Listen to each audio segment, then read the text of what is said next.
White. Wide open, Torrence! Oh, baby! Touchdown! How do you leave the best receiver in the NAIA that wide open? You show, and that's what we do! Cash! You're proud of me? And it's caught! Oh my goodness! Troy Torrence comes down with it! Welcome all to Bankroll Blitz. It is Tuesday, October 29th. We have week 9 ahead of us, a 15-game schedule. Troy, we're both coming off winning weeks, almost massive winning weeks, especially for you. I don't want to wax too much on the swing of that Jaden Daniels a touchdown pass, but it was, we're talking about for you and your buddy, 20,000 plus cash not in your pockets due to that one Hail Mary. Unfortunately, we were watching that together live, so you saw the real life, real drama. Everybody saw it. And I talked about how, going through that type of thing, it really hardens you as a gambler, which isn't necessarily a good thing for you in life, but it really does harden you. And it was tough to watch. You handled it with, dignity and strength and class, but it was tough to watch. Despite that, you had a big week, 12-9 plus 4.57 units. You didn't cash your 18.5 to 1 parlay. That was the one.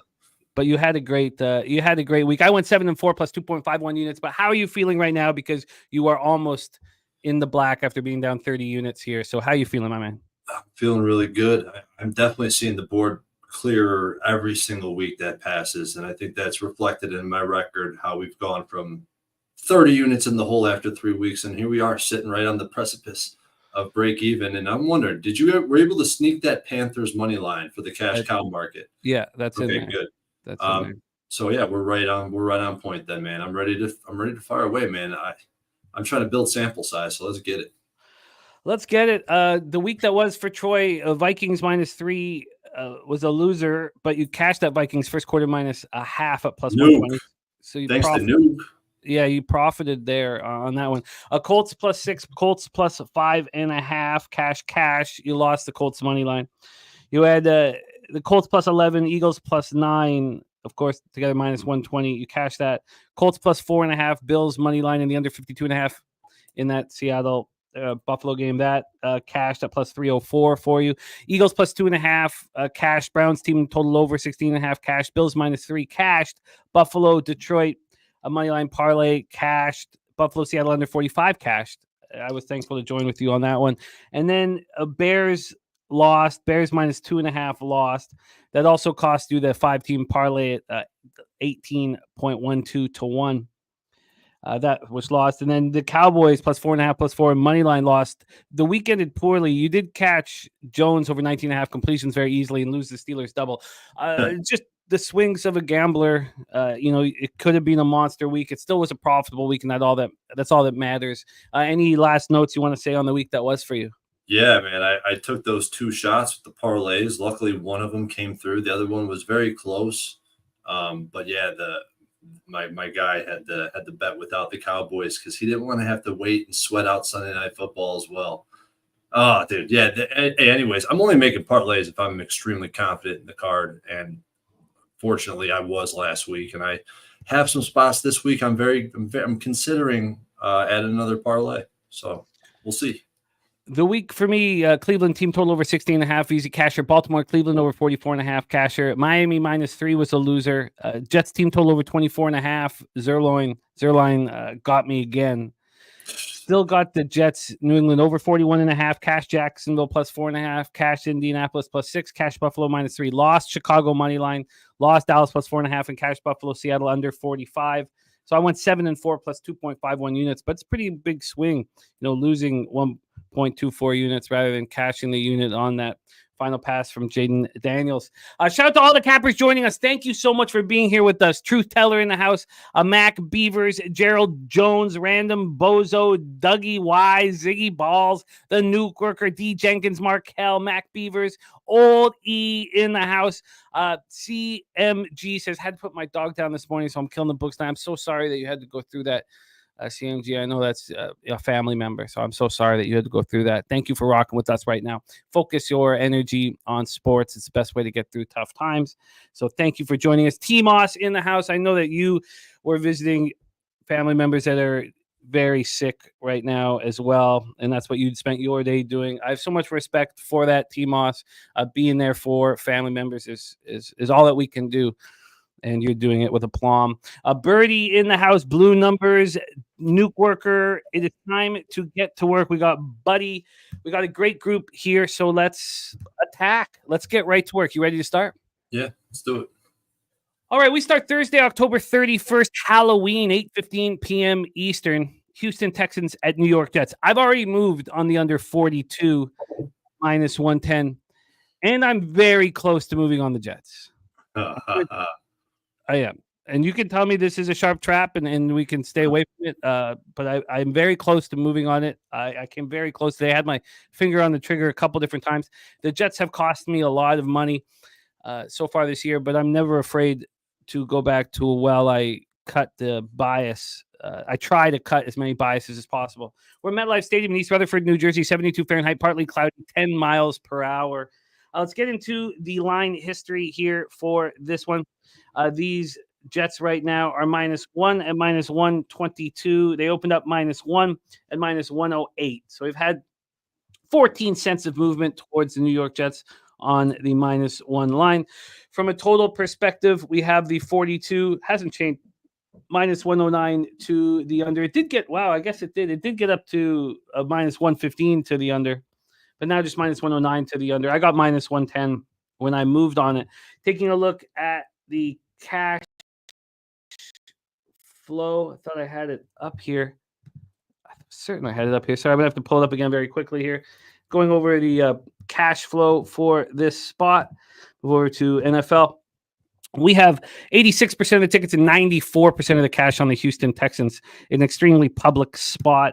On the total, 80% of the tickets and 87% of cash on the over. Truth Teller says he likes the Texans.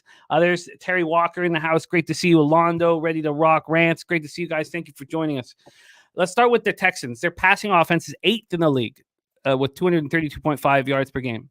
But in the last 3 games, they are 30th in the league, getting 166 yards per game. We know that Nico Collins is gone, and now Stephon Diggs is gone. Rushing offense, 18th in the league, 118.9 yards per game. Red zone offense, 9th in the league at 61.5%. Their third down offense is 16th in the league at 38.9%. But over the last 3 games, they are 26th in the league at 32.4%. Their pass defense, they haven't given a ton of yards here up this year, just they're third in the league. They're only allowing 164.3 yards per game through the air. Rush defense 13th, allowing 116 yards per game. Their red zone defense has been bad all year long, 30th in the league at 70%, and their third down defense is 8th at 32.4%. They come in off a 23-20 win at home over the Colts. CJ Stroud was 25 of 37 for 285 yards, a touchdown, no picks. He also lost a fumble. Stephon Diggs caught 5 passes for 81 yards before leaving with a non-contact knee injury. Early this morning, they were saying, it might not be so bad. Looks like it might not. We're waiting for more tests. And then in the afternoon, torn ACL, will miss the rest of the season. That's 7th in NFL in catches at 47 this year. He was 2nd on the Texans in yards. They don't have many weapons left without Nico Collins, who is expected to return from injured reserve when first eligible, but that's not until November 10th against the Lions. So you have tight end Dalton Schultz. You have Tank Dell. You're going to need John Mechie to step up and play better than we've ever seen him play. We do know there is a weapon in Joe Mixon. He ran 25 times for 102 yards and a touchdown. He caught 4 for 32. He actually became the first player in NFL history to have at least 100 yards rushing and a touchdown run in 4 of his first 5 games with a team. The only game where he didn't get the 100 yards and touchdown was when he got hurt and left in the second quarter. So he's been very good. But the lack of weapons was felt in the red zone. The Texans were just 2 of 6 there. They were 4 of 13 on third down. Their defense was strong, held the Colts to 2 of 13 on third down, and 1 of 2 in the red zone. And the pass rush continues to look good. They combined for 5 sacks, 9 quarterback hits versus the Colts. Jalen Petrie had an interception. Jarrett Patterson left their left tackle left in the second quarter with a concussion. He's in concussion protocol. Safety, Kalen Bullock injured his shoulder in the third quarter. He's listed as questionable this week. Henry God, I've always screwed up. Henry Tao. God, what the hell? I had it right earlier today. Now, whatever. The Alabama linebacker missed his second straight game, and so did Azeez Al-Shaair. So they both missed their second straight games. Now, Henry is expected to return from his concussion this week. He leads the Texans with 46 tackles. He's been excellent.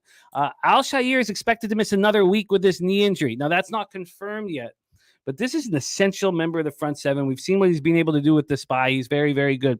And also, Jeff Okudah, who they're hoping will come back and be an important corner for them, is not going to be designated to return from injured reserve, unlike what people thought. He's not going to be designated to return this week. Let's get into the Jets. What a debacle this year. Passing offense 13th, 224.5 yards per game. Their rushing offense is 30th at 86.1 yards per game, which is just beyond me. I mean, how would Brees and Braylon? I don't know how that is possible. Red zone offense 16th in the league at 56%. Third down offense 11th in the league at 39.8%. Pass defense second in the league. They're allowing just 161.1 yards per game through the air. Rush defense 17th, 125.8 yards allowed on the ground. Red zone defense 16th at 57.7%. Third down defense 13th at 35.9%. You know, Woody Johnson screwed this all up. You know, he just screwed this all up. You have to know when to make certain moves. That's what makes a skilled decision maker. And Woody Johnson had every opportunity to make different moves. Making it 5 games into the year, we know that doesn't work in the NFL. It's just too complicated of a sport, and it's blowing up in his face, and it deserves to. They come off their 5th straight loss, a disappointing 25-22 setback at New England. Aaron Rodgers was 17 of 28 for 233 yards and 2 touchdowns. Garrett Wilson caught 5 for 113, and Devontae Adams looked a little better in his second game in a Jets uniform, 4 catches for 54 yards. Breece Hall ran 16 times for 80 yards. Jets were just 4 of 10 on third down, 3 of 5 in the red zone. And after some, post-game peyote, Rodgers said, "I've been in the darkness. You got to go in there and make peace with it." What? You're going to go into the darkness and make peace with it? Why don't you win a football game? Why don't you think about football for a little bit? Zerline missed 2 kicks. What a bum. 9 of 15 on the season, 1 of 5. He's 1 for 5 from 40 plus. Not 50 plus, 40 plus. What a fucking bum. The defense held the Patriots to just 247 yards, 3.9 yards per play, but the Pats still put up 25 points, went 3 of 4 in the red zone. Pass rush was quiet all afternoon, 2 sacks, 4 quarterback hits. Hassan Reddick made his Jets debut, didn't register a tackle or assist. He mostly played in third down situations. I'm sure he'll be better here. Linebacker CJ Mosley did not start. A neck injury he dealing with. Albrook told reporters on Monday that he underwent an MRI. He's visiting a neck and spine specialist, so he's probably not going to play this week. Elijah Vera Tucker missing game with ankle injury. He hasn't practiced this week, and he's unlikely to play on a short week. So, yes, I want the Jets.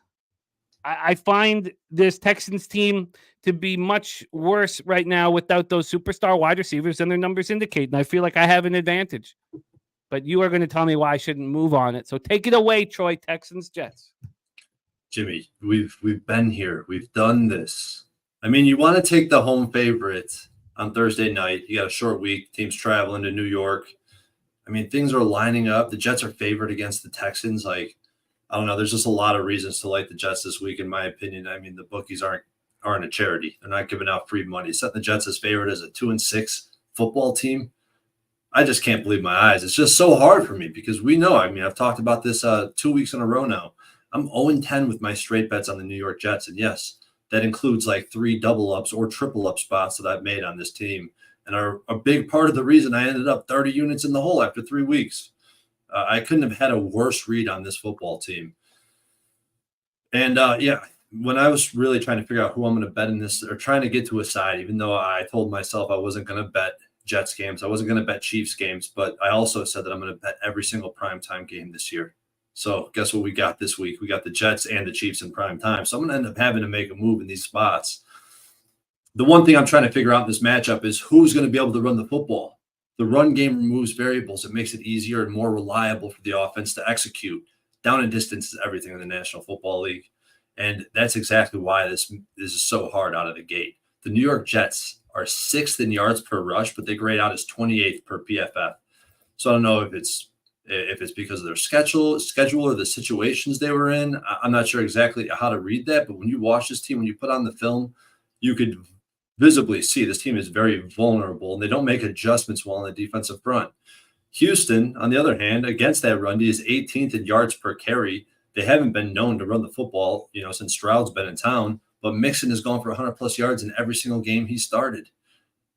Despite that, I'm still not a strong believer in a consistent down-to-down run game from this Houston team. And on the other end, you have Houston, a below-average run D. They're also vulnerable, but can the Jets take advantage of it because they're 27th in EPA per rush? It was really hard for me to try to decipher that. There's a lot of things, a lot of moving pieces there. I do think the Texans are going to have a better chance at having success on the ground. And the reason that's so important in a matchup like this for a team like the Texans is because their pass game has been in the tank, completely atrocious. I mean, watching what the Colts did to that pocket, they were collapsing that pocket every single snap. Stroud didn't even look like he had a lot of room to breathe. Nico Collins, the omission of him in the offense is massive. Now you remove Steph, and what are you going to get? It's not looking good. And the Jets, we already know, man. You kind of talked about it. They're extremely hard to figure out. They're poorly coached. They seem like an uninspired football team. The injuries are starting to pile up, but I do think that you're going to see this Jets team try to save some face down the stretch. I mean, when you got a guy like Aaron Rodgers and how embarrassed he probably is so far season to date, at some point he's going to put his foot down and try to put together a winning effort. Extremely tough game, but after hearing your bullishness on the under, I love the under. I did some work on while you were talking there, Jim. Database signs off on it, so it's easy for me. I moved on 42.5 at FanDuel just as Jimmy was talking. Nice to get. I don't think there's a clear path for either of these offenses to have success, and I do think they're going to be trying to run the football, which is going to have that clock moving. We should see drive stall out, and I think the under is a good look in prime time on a Thursday night with a short number. Probably a very competitive game coming down to the wire. I think so too. But what you were saying here is that you want to talk me off the Jets, but you're not going to be on the Texans? No way. This is a Jets or pass. This is nowhere near the sharp trap. Okay. This is nowhere near the sharp trap, man. And you don't want to be on the public side historically in this type of market with a short number like this, but that changes in prime time. So it's a little bit hard to read. You get a little bit of both sides there. Okay, well, I'm betting the Jets. I understand that it's not going to be popular. I understand that people like myself have lost a lot of money on them and don't want to go back to the well. I get all that. I am going back to the well. Friends don't let friends move alone in a spot like this. What are you getting there, Jim? What line are you getting? I'm not sure exactly what. I'm not necessarily going to put it in just this very second, but let me see what I would be getting. Yeah, you interested in the money line at minus 120-ish? Yeah, I would expect that at this point. Let me just see exactly what I would get if I was to move on this right now, and I plan to move on it here. No, I can't take the money line's too expensive. Yeah, it's a little too expensive. Yeah, too expensive. So, tough. Let me just see what it would be over here at bet 365. So it's minus 130. I think it's just too expensive. So I would I think the -2 is fine. The problem is their line can't be trusted. So I'll have to figure that out here. You want to take a -2 line? I would take a -2 line, or I think so. There's 1.5s that are. There are 1.5s, but the 1.5 I'm looking at still -114. I guess the half point is probably worth the 4 cents. I don't like that 2 number. I really think that 2 number is pretty important. Now, yesterday was a game that could have landed on 2 very easily. Mm-hmm. Yeah, no doubt. Okay. I've got a lot to think about, but I will be. I got a 1.5, Jim, at FanDuel. I'm putting a unit on it right now.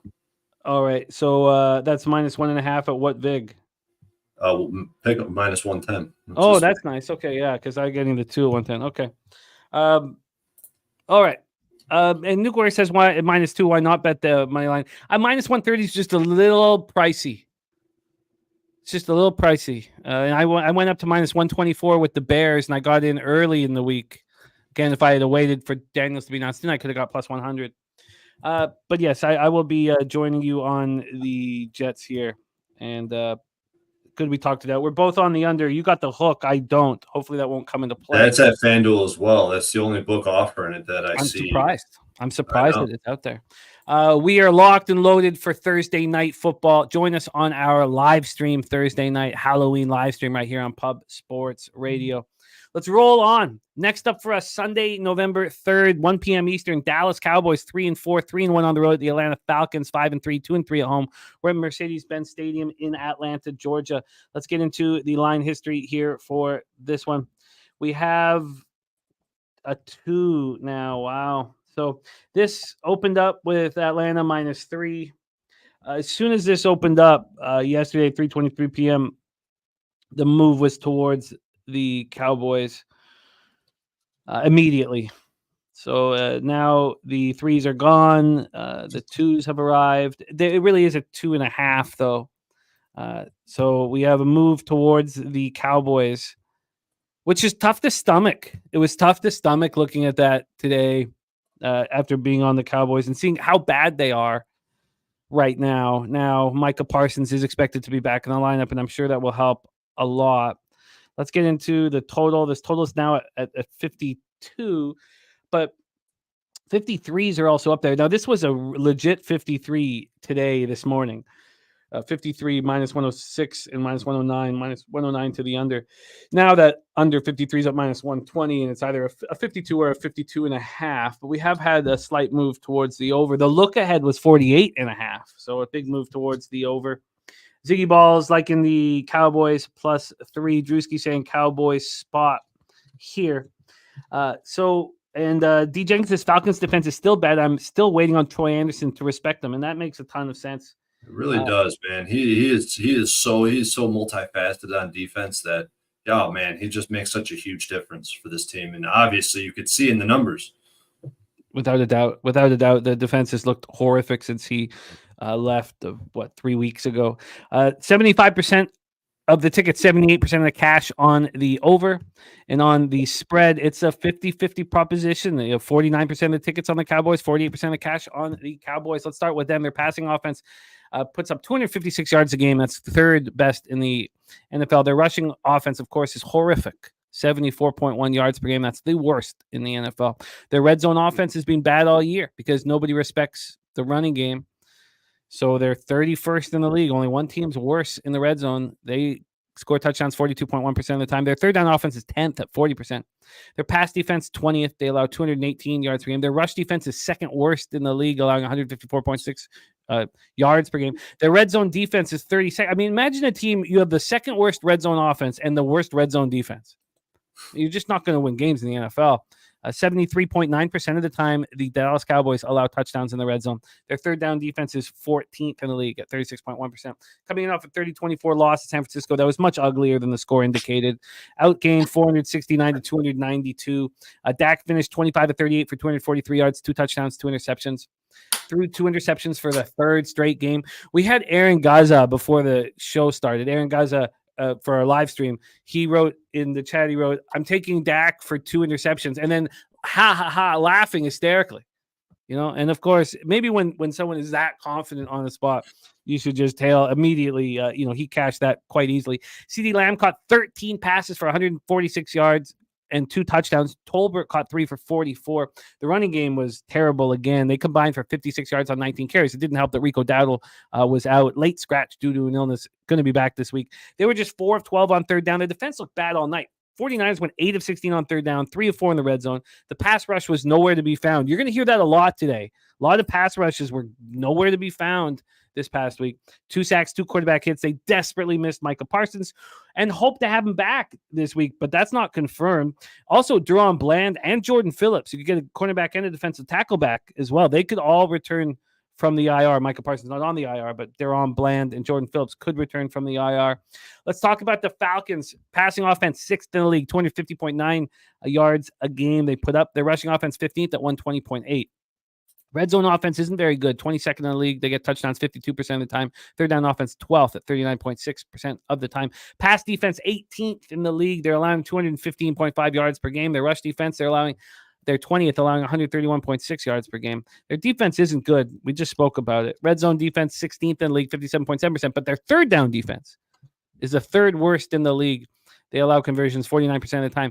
But they come in off their fourth win in 5 games. I mean, 31-26 victory at Tampa. Cousins was 23-29 for 276 yards, 4 touchdowns, no picks. Kyle Pitts caught 4 for 91 and 2 touchdowns. Darnell Mooney caught 4 for 86 yards and a touchdown. Look, this team has a ton of weapons.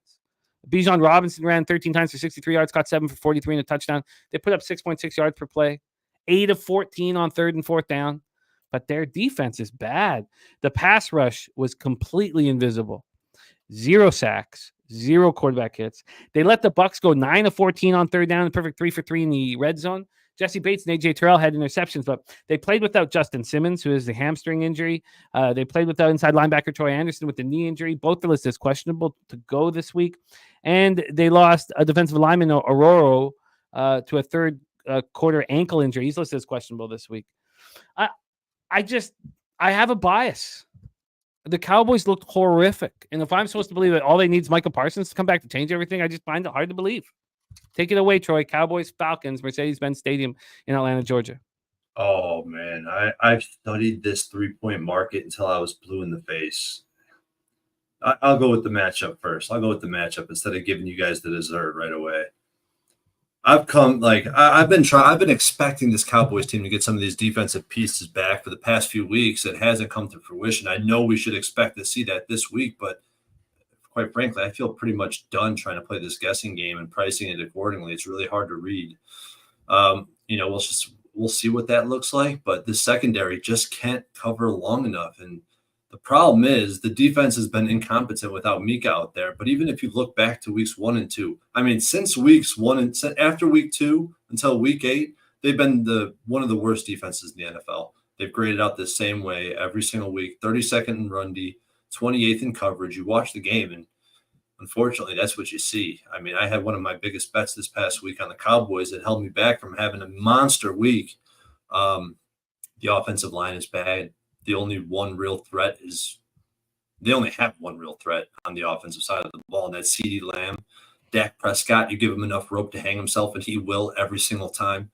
This is not a team that I'm looking to back moving forward, to be quite frank. And I know that it's around now that you're going to see this team start bottoming out in the market. So, I mean, it's going to be extremely hard to fade them at the same time.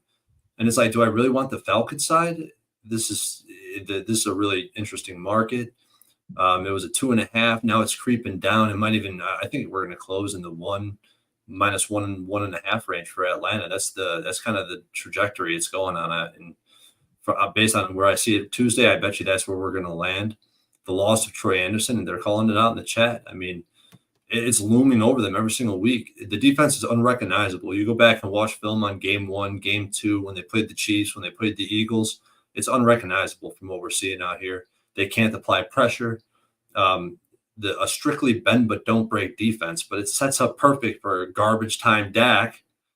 You know, if you can't sack Dak and you just let him sit back there and he's going to play zone coverage, he's probably going to be able to dice you up. They sold out to stop the run. They still allowed 5 yards per carry to Bucky and to Rashad. The defense is kind of a nightmare at this point. I need to see Troy Anderson back before I even consider looking their way. So if both defenses are extremely bad, right? Are we going to hop on this over? Well, God damn it, there's really no chance that I'm backing an over when we're talking about over 50 points in the National Football League. I'm just not going to do it. But like I said, man, I was studying this market. I've been studying it for a few years now, this 3-point market on either side. I've been extremely successful betting on the 3-point market when the home team's a dog. Now we're looking at a home team favorite. I'm talking about where it opens, right? Because it's all relative. You know, some lines open at 3, some lines close at 3. Some are more important than others. You have to be able to figure that out and decipher that. And it takes spending a lot of time with the data and what the bookies are trying to tell us. And I think the open here is the most important thing, because teams that open at exactly 3 and they close below 3, but they don't flip the dogs. They close below 3. They're 9-4 ATS, 9-2 straight up, or 9-2 straight up, right? And they're winning by margin. The higher the total, the bigger the margin. And it's just, really hard to trust this Atlanta team. And I don't know if I'll have action in this game. I guess I'm saying the only way I'm looking is Atlanta in this spot. If I had a gun to my head, I'd be on Atlanta. I get that, but the market won't get me to the window. So the last team that closed like this, it was Vikings Packers in week 4 of this season, and the Vikings ended up pulling out a 2-point win. I mean, it was a really close game, and that actually went over the total as well. I hear you. And I can understand Londo trusting his numbers on the Falcons. It's all well and good. I'm off for this spot. I don't, the fact that the Falcons have won 4 or 5 games right now is shocking with the way they've been playing. When you go over them, you're like, oh, I guess they did somehow. Yeah. I don't want this. Does not interest me. I can understand looking at an under though, but again, the Falcons defense can't be trusted, and we have a Cowboys defense, that is horrific against the run, and we know that if the Falcons choose to, they can destroy you on the ground. So how about this, Jim? We've seen this open 52. It's up to 53. It probably continues. It probably stays above that 52 number. 52 is a key number. So when this line movement happens, a team opens at 3, closes below 3, but they close as favorites. The market move on the total is 2 and 8, 2 and 9, because I just added 1 from this past week. 2 and 9. So that means that when it ticks to the over, it goes under. When it ticks to the under, it goes over. I think 50 is too high, man. 50 is too high. I guess gun to my head, I'm playing the under in this spot. Well, maybe that's just the move to make here. Now I'm sitting with it for a little longer. What was the cash flow on it? 75 and 78 on the over. 2 teams that the defense is so poor, but I mean, and then Micah Parsons is going to be announced in. Yeah, I do find that interesting. You know what? It's too high. The number is too high. I'm going to take a longer look at that under, and at this point, there's no reason to move on it, and we'll just let that climb if that's what it looks like it's doing at this point. So I'm very interested in the under now. Yeah, and I mean, worst case scenario, you want the under as soon as it ticks back to 42. You just grab a little bit then, The 52. Yeah, the 52. Yeah, no, I'm interested. I'm interested, and I think I probably get there. I'm just going to sit with that a little longer. So the under, an appealing opportunity here. Total too high. Let's roll on. 1 p.m. Eastern, Miami Dolphins 2-5, 1-2 on the road at the Buffalo Bills, 6-2, 3-0 at home. Highmark Stadium, Orchard Park, New York, 56 Fahrenheit. Mostly cloudy, 7 miles per hour. This is a Bills team that looked so good. I know we were on them, so it maybe made them look better, but God, did they look good. Start looking at the futures market right away. Josh Allen, again, the leader for MVP. It wasn't for a second, but now he's back in the lead at just about 3-1 right now for MVP. This total is at 49.5. It opened up at 48, got up to 50.5. So we still have a 1.5 move to the over, even though it's dropped a little bit. On the spread here, we have the Bills minus 6.5. They opened up at 6.5. They dropped to 5.5. Did they? No, they didn't. Sorry. They opened up at 6.5. They just got to a plus money spot. That's all. So I guess dropped to a 6, but at 6.5 right now. Even so, we're still at this number at 6.5. Had 7 cents of movement towards the Miami Dolphins. On the cash flow here for this one, we have 75% of the tickets and 98% of the cash on the over. On the spread, 72% of the tickets and 85% of the cash on the Bills. Londo is on the Bills minus 6.5 with confidence. Drewski says Bills smash. I don't know. It's a big number. Let's talk about the Dolphins first. Their passing offense this year is 26th, 186.3 yards per game. Well, last week they put up 227, so moving in the right direction with Tua back. Rushing offense, 9th in league, 131.7 yards per game. We don't need to talk about the red zone offense, third down offense. Tua left in game 2 of the season, and they played 7. We can talk about their defense. Pass defense, 5th in the league. They allow 176.3 yards per game through the air. Their rush defense, 16th, allowing 123.7. Red zone defense, 22nd at 61.1%. And their third down defense is 2nd in the league at 30.9%. They come in off a 28-27 home loss, and Tua Tagovailoa's returned to the lineup from his week 2 concussion. It was the Dolphins' highest scoring game of the season. Their previous best was 20 points in week 1. It's been a horrible year for them. Tua was 28 of 38 for 234 yards and a touchdown. He also fumbled 3 times. Now, he didn't lose any of them, but and the one was called a fumble when it went over his head.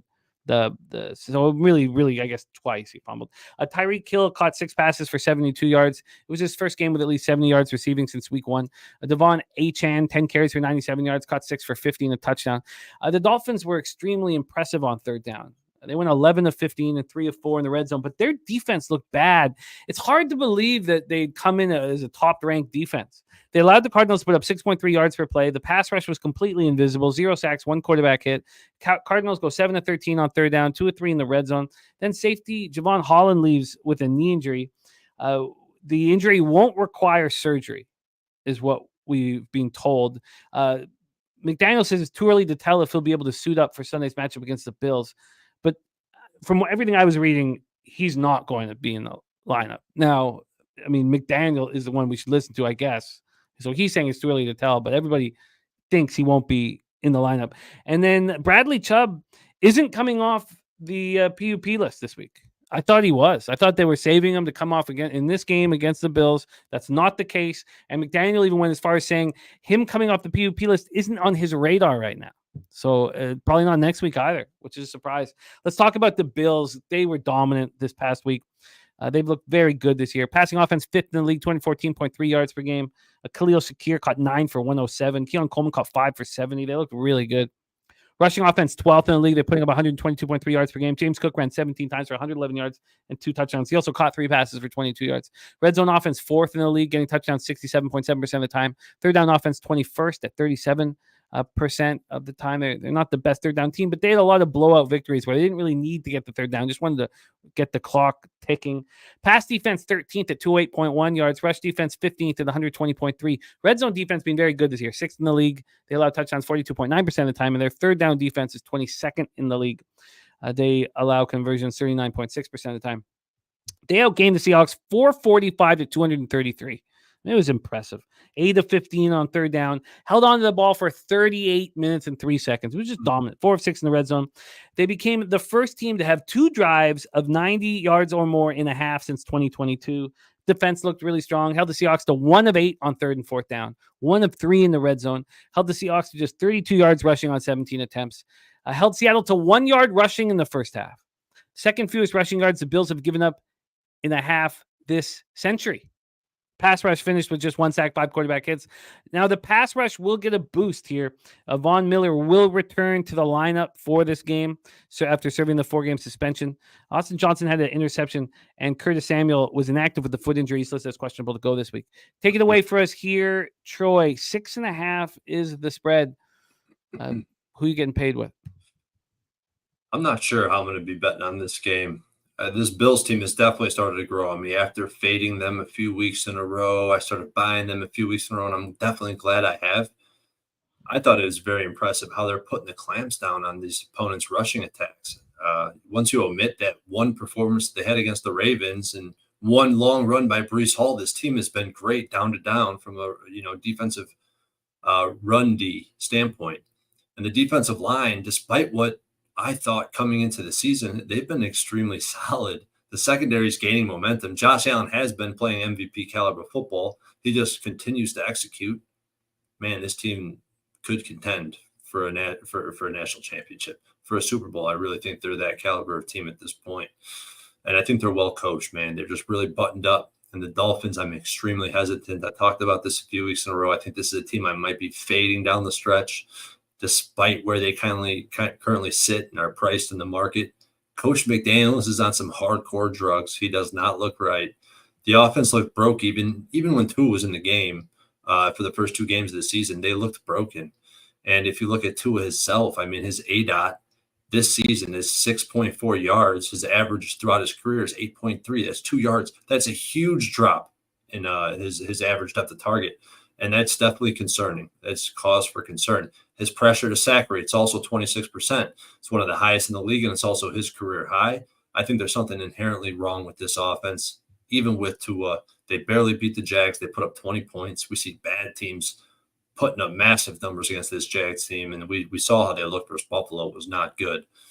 Defensively, I know that, on paper they have some really strong numbers, right? The best, I think are they the best third down team, you said, Jim? I mean, that's just one of them. They're definitely top 2 or 3 from a third down standpoint. There's a couple of metrics that pop off the paper, but when you actually look at the team's grades and you actually put this team on film and you see how the defense is performing as a whole, I mean, they're below average in every single category per PFF. They're one of the worst, bottom 2 in tackling in the NFL. I'm just not sure what to make of this defense based on those 2 numbers. I actually think that they're way worse than what we're seeing in the numbers. The first 2 times this team matched up, I was on the Dolphins. I thought, the Bills are overvalued. The defensive front isn't going to be the same. They're getting old. They lost 2 key linebackers to guard against the RPO. Unfortunately, the Dolphins couldn't execute shit. I think the defense coach has a good game plan in place. He knows how to defend this, and he has the personnel to defend this type of offense. I was way off the mark. I'm not going to do it again. And you look at the database historically, divisional games where home teams between 6 and 7, 50% ATS, 90% straight up. I will say a higher total that we have in this game gives me a slight edge in the database to the Dolphins, but this is just no action for me. I want to learn more about this Dolphins team. Who is Tua Tagovailoa? And is Coach McDaniels ever going to go to rehab and get his fucking mind right, because he's losing it. I'm not rushing to bet the Bills at this number, and maybe it's a mistake and I'm leaving money on the table. It's certainly possible, but I don't feel comfortable. I'm certainly not going to fade the Bills. I was thinking today that maybe the Bills aren't a fade. You don't fade them under any situation for the rest of the season. That's what I was thinking today when I was, going over how easy that victory was, how dominant it was, and how smooth Josh Allen is throwing. I mean, he had over 300 straight pass attempts without an interception until that Josh Jobe interception. I'm uncomfortable with this spot, and I've got no move here. And then from a total perspective, I can understand Birdie's Dolphins team total under. It's not something I do, though. I historically, for me, I only bet favorites team total unders. The dogs, I'm a little concerned about.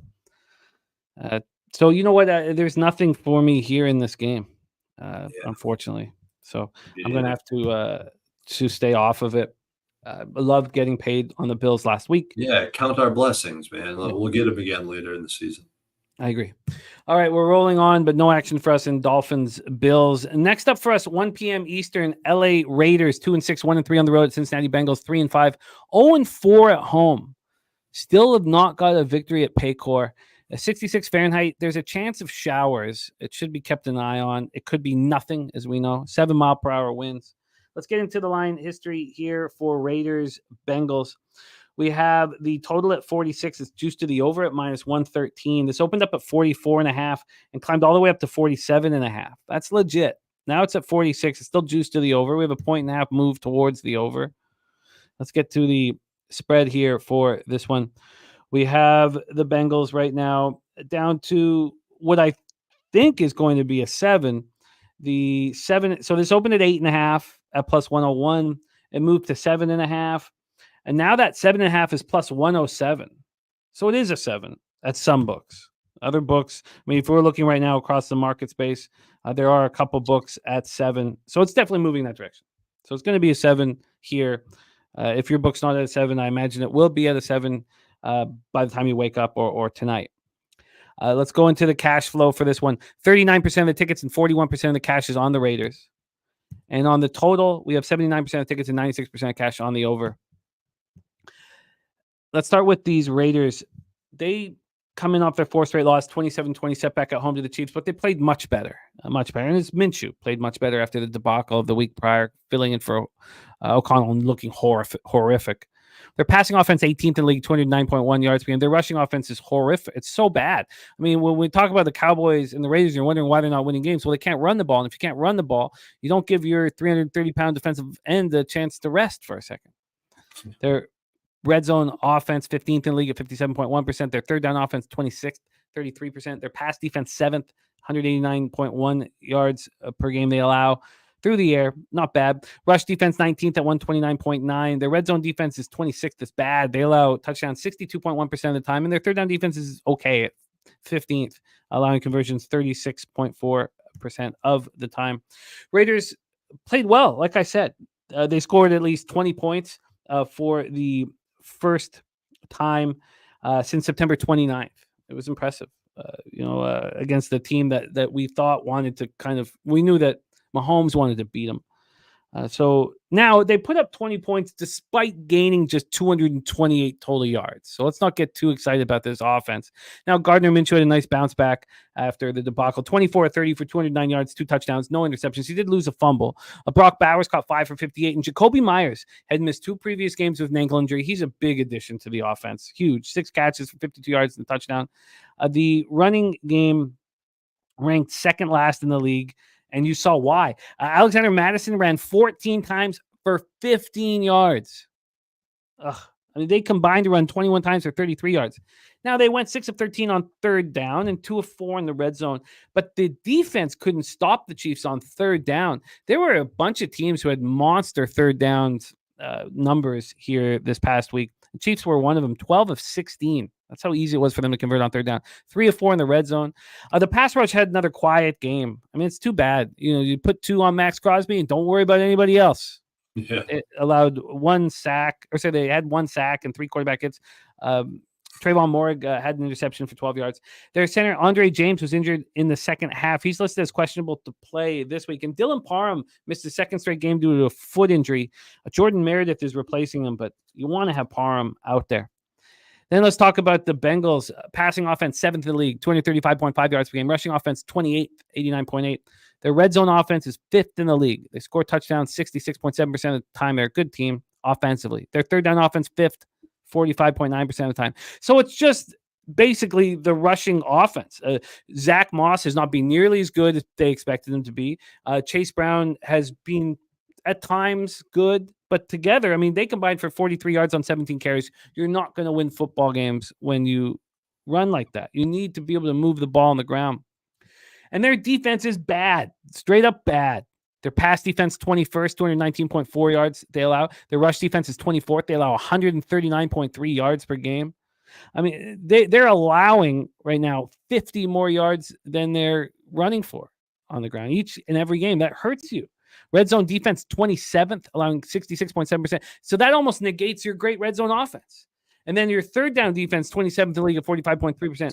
They're just bad. They're a bad defense. They're coming off a 37-17 loss at home to the Eagles. Joe Burrow was 26 of 37 for 234 yards, touchdown, a pick. Gesicki led receivers with 7 receptions for 43 yards. He did lose a fumble again. I remember distinctly losing the survivor in week 1 when Gesicki lost a fumble down moving towards the goal line.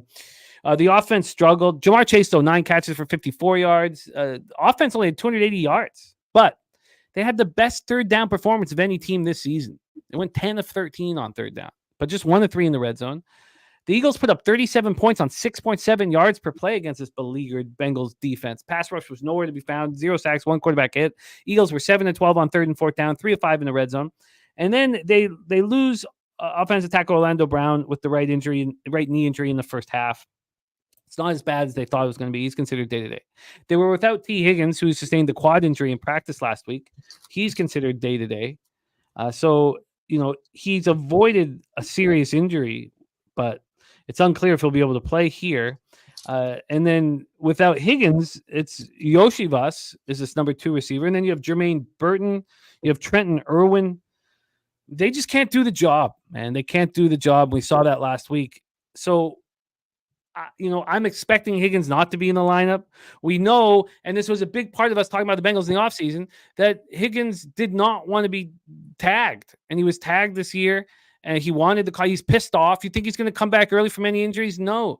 Jamar Chase wanted the extension. They didn't give it to him. These guys are, you got to keep your star players happy. Now, you don't want to do it the way the Cowboys did it because now they're screwed, paying Dak way too much money for very mediocre quarterback play. But I don't think T comes back, and I want the Bengals in this spot. I think that maybe it's a sell high spot on the Raiders, even though they just lost by 7 points. I think the Bengals maybe smash and grab, but studying them, I don't know how you could trust it and want to put money on them winning by margin. Take it away for us, Troy. Raiders, Bengals. And that's why your breakdown right there is exactly why I'm sitting in this chair right now, because I fell in love with your ability to break these games down, just like you just did, man. That was phenomenal. I think you touched on the biggest point is this team cannot run the football. If you can't run the football, if you're a one-dimensional offense, and I don't know if you could put the blame on the running backs. Look at this offensive line. They're worst in the league in run block win rate. They're worst in the league per PFF in run block, their run block grade. And they also can't protect in the passing game. This offensive line is not good. What Joe Burrow has done with this offensive line and this lack of their ability to run the football has been truly impressive. Truly impressive. Even though with those frosty tips that I can't fucking stand watching them, what he's been doing has been truly impressive with what he has at his disposal. And on the other side, the Raiders, I'm not going to lie, like this is probably the team I've watched the least amount of snaps, the least amount of football, the least amount of film. Something about this team is just so unappealing to me. Both offense and defense are bottom 5 units in the NFL. Gardner Minshew is not entertaining to me. The only 2 players worth watching are Bowers and Crosby, probably. I mean, it's just a very uninspiring football team, a team that I really struggle to study. But laying this number with a team like the Bengals, to me, just makes no sense. Playing numbers and markets alone, like this is probably a bet on the Raiders, especially this line is taken in their favor. And honestly, historically, that's actually been a spot where it goes too far at the 7 with a good team that I currently have the Bengals priced as in my own power ratings, but I'm slowly ticking that down. And I don't know when the bottom's going to drop off. And the problem is, like, a lot of them game versus Kansas City, they're probably their Super Bowl. I don't know what to expect from that side of the football. I don't know what to expect from the Bengals. They clearly need T. Higgins in the lineup. They clearly need to be able to run the football, which they can't. This is a pass. I have no action. I'm not going to be betting this game. Yeah, Birdie saying Raiders at the 7 is a solid look. I get it, but there's 2 things motivation-wise. Like you said, the Raiders just played in their Super Bowl, and the Bengals are 0-4 at Paycor. They have not won in front of their fans. They've looked terrible. And this fits the profile of a team that they beat, like the Browns with Deshaun Watson, the Giants, and then the Panthers. Like the Raiders, they're fitting right in there, dude. Yeah, I can't move on it here. I mean, I would like to sit here and say, oh, okay, so I don't think that I can take the Bengals at this price, and I don't want the Raiders. So then maybe, we look for the total here. Maybe we look at an over spot here because I think that the Cincinnati Bengals defense is terrible. I see that's gone up from 44.5 to 46. But these are 2 one-dimensional offenses. Are you telling me that you can't put up a game plan? Now, maybe the Raiders don't have a secondary that can slow down the Bengals without T. Higgins, but I don't find that possible. So I'm off the spot. Londo on the Bengals. Birdie's going to take the Raiders at +7.5. And yeah, I can't do it. And it doesn't appeal to me. Londo giving us a final score 26-16. Bengals win. And Troy Torrence says, if the Bengals make the playoffs, they'll do Bankroll Blitz with frosted tips in the divisional round. Wait, Jimmy, that's the one comment I make you read. That's the one to just expose me. Like, it's like, how fast can you read even? Like, how'd you even read that fast to know to read that aloud? Let's go. All right, let's move on to the next spot on the board. So this is Chargers, Browns, Huntington Bank Field in Cleveland, Ohio. I have a colleague, a friend, had a big show. She had a big show today early, and she sent me a message saying I need 2 picks for NFL. And, I had the live stream all last night, and I sent you the message during it and saying, what are you looking at? And I've now made 5 bets on today's card with 1 double up. But you gave me 2 sides.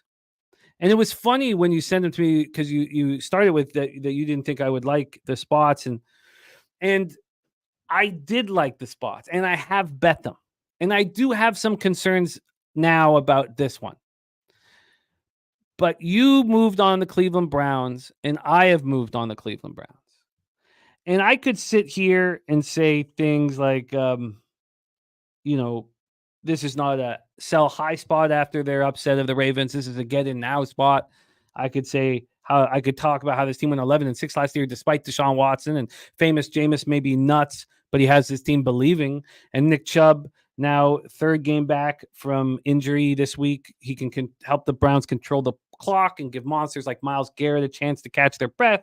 And then we saw the difference with Wyatt Teller on the line. You add him to Bitonio, Ethan Pochich, and Jack Conklin, and famous Jameis has time to make decisions in the pocket. I could say those things and believe them. I do believe them. But I am very concerned about Denzel Ward playing in this game. We know that Jeremiah Owusu-Karamoah is not playing in this game, the Notre Dame product. That one hurts. That one hurts more than Denzel Ward. And that's hard to say because Denzel Ward is such a fucking stud. But I'm telling you, Karamoah is the more important one here. Yes. So Birdie is on the opposite side. He is on the Chargers. And we saw Karamoah, what he can do when he's 7 tackles, 3 for loss, 1 sack, and 2 quarterback hits. So I have moved on the Browns, and I'm comfortable with it. But the injuries have me a little nervous. Let's break this one down. First off, this total is at 42. It's juiced to the over. Opened up at 39.5. That was on Sunday night, and it's just climbed, and it's climbing still. We all cashed on the over in the Ravens-Browns game. We also had the Browns team total over. This doesn't make me. I don't want overs in any Chargers game. So maybe if this goes too high, I'm going to definitely. Maybe I'm going to try to get underneath this. Maybe I try to get underneath this very soon. Maybe I want to. I'm just going to watch how high it is and bet the under now. Honestly, we have a plus 108 for Cleveland. I got in at plus 111. They opened at plus 113, went down to plus 107, but now at plus 108, and I got in at plus 111. I'm fine with that. That's still 5 cents of movement towards the Browns, so that I'm comfortable there. From a total side of things here, we have. Oh, I did that already. So let's go to the cash flow. Cash flow wise, we have these Browns. Or let's do the total first. Total is 96% of the tickets on the over and 72% of cash on that over. I really think it's a mistake, honestly. Then we have 66% of the tickets and 70% of the cash on the Browns on the spread. On the money line, though, it's all Chargers money. 80% of the tickets and 99% of the cash on the Chargers. Now, I know we're at less than 10,000 tickets in right now. Londo's saying that under 42 is his favorite bet. A coin saying Chargers play too many close games with no outside weapons. So let's talk about the Chargers. Passing offense, 24th in the league, 194 yards a game. Their rushing offense, 117.1. It's strong. Their red zone offense, 30th in the league. They only get touchdowns 43.8% of the time. Their third down offense, 9th at 40.4. Their passing defense is 9th. They allow 193.4 yards a game on the ground. They're 11th, allowing 112. And then it's their red zone defense and third down defense that's been so excellent this year. Red zone defense, 4th. They allow touchdowns 41.7% of the time. Their third down defense, 5th, allowing conversions 32.2% of the time. I like there's 2 different sides of the coin. I like when a team has an easy game because they don't get physically brutalized. So I like that part of it. But the Chargers are high on themselves after that 26-8 victory at home over the Saints. Herbert, 20-32 for 279 yards, 2 touchdowns, no interceptions. He also ran 4 times for 49 yards. McConkey was excellent. Career day for him. I know this is rookie year, but he looked great. 6 catches for 111 yards, 2 touchdowns. First Charger rookie receiver in 11 years to have a 100-yard game. Palmer caught 2 for 72. J.K. Dobbins ran 17 times for 57 yards and touchdown. The Chargers offense was just 3 of 12 on third down, but they did put up 378 total yards, and they went 2 for 3 in the red zone. The defense was burnt on some big plays, but they shut the Saints down every time it mattered. The Saints put up 366 total yards against them. Now, they went 2 of 16 on third down, and the Chargers held them to one failed red zone attempt, but still 366 total yards. Pass rush was strong with 5 sacks, 7 quarterback hits. Now, Christian Fulton aggravated his hamstring injury. He's listed as questionable to go this week, but we don't think he will go. Quentin Johnston still dealing with an ankle injury that cost him 2 straight games. Hayden Hurst, though, is close to returning from his groin injury. Let's talk about the Browns. This year, they're 29th in the league with 179.8 yards per game through the air. Well, last game, they put up 321. Now, we know that the Ravens secondary and the Ravens are just allowing so many yards and big gains through the air, and that the Chargers secondary isn't. The rushing offense, 27th at 92.5 yards per game. Their red zone offense, 9th. They score touchdowns 61.5% of the time, and their third down offense is the worst in the league at 27.7% of the time they convert. But with Jameis, that was 53.3% against the Ravens team that can stop those third down conversions. Pass defense, 12th. They allow 200 yards a game. Rush defense, 18th, allowing 125. Red zone defense, 18th at 58.3%. And their third down defense is still very, very good. Third in the league at 31.1%. They come off their best performance of the season, winning 29-24 at home over the Ravens. And I understand anybody wanting to sell them high. I get it. But I see it differently. I see it for the first time they want to come to the stadium. That's what I see. There's a kick in their step. They want to come to the stadium. I think that's a huge, huge deal. Famous Jameis, 27-41, 334 yards, 3 touchdowns, no picks. He did lose a fumble. 401 total yards for the offense, 6.1 yards per play. Scored their most points this season. Winston went for 300 yards passing. That's something that Deshaun Watson has never done in 19 starts in the Browns uniform. Cedric Tillman caught 8 for 85. Judge Judy caught 5 for 79. Elijah Moore caught 8 for 85. Njoku caught 5 for 61. Everybody's eating. And that's when you want to come to the stadium. You want to prep all week. The defense was strong. They held that Ravens offense to 2 of 12 on third and fourth down. Now, the Ravens still went 3 of 4 in the red zone. Look, we talked about the injuries off the top of the list here, and they're bad. Koromoa and Denzel Ward are important pieces to this puzzle. But I challenge the Chargers. Their offense that just dominated at home over this shit Saints defense. I challenge the Chargers to come to Cleveland, come to Huntington Bank Field when these guys believe in themselves and take them out. That's all. Take them out. So, look, the more I talk about it, the more comfortable I get. The more I think about Koromoa and Ward not being there, the more nervous I get. But I'm on them with you. Browns, money line. Take it away, Troy. Great breakdown, man. Sometimes I wonder where to start after you go because you cover so many things so thoroughly. And you could argue that the Browns didn't deserve to win that game. I hear people talking about some picks that were dropped. One of them was clear as day, should have definitely been picked. But it definitely would have resulted in the loss for the Browns. And you could make that argument. I'm not going to argue with you. But you cannot deny that the Browns put up one of the best performances we've seen against the Ravens. They clearly look like a playoff caliber football team, and we know that to be the case with this Browns team, knowing the defense that they have, the offensive line pieces that they have at full strength. They got Chubb, who I think this might be the week he gets up and over his yard total. Might be a good way to look at it. And, with Jameis coming in, it's just reminiscent of Flacco from last year. And I got butterflies in my stomach talking about the Browns for the first time in a way that I'm planning on backing this team with significance again, because adding this threat, a competent quarterback, adds so much more dimension to this offense, this team. This is by far the best offensive performance we've seen from the Browns all season. Jameis posted the best numbers of any quarterback this season for the Browns, and even back to last season, based on the PFF grade alone. And if you watch him, I know he had some turnover-worthy plays, and you don't want to let that go completely, but this man put up some good numbers. The offensive line was much better, or seemed better, because they had a more competent quarterback. And looking at this Browns team and what they've done the past few weeks, I think it's been pretty impressive. The defense, they held the Bengals to 2 for 13 on third down. Burrow only 181 passing yards, outgained them by over 100 yards. Outside of that kick return for a touchdown, where was the margin in that game? The Eagles, they lost by 4. And after watching what the Eagles have done the past few weeks, that's impressive, because they were definitely in that game. They held Barkley to 2.6 yards per carry. They blocked a kick for a touchdown. Am I supposed to consider that lucky?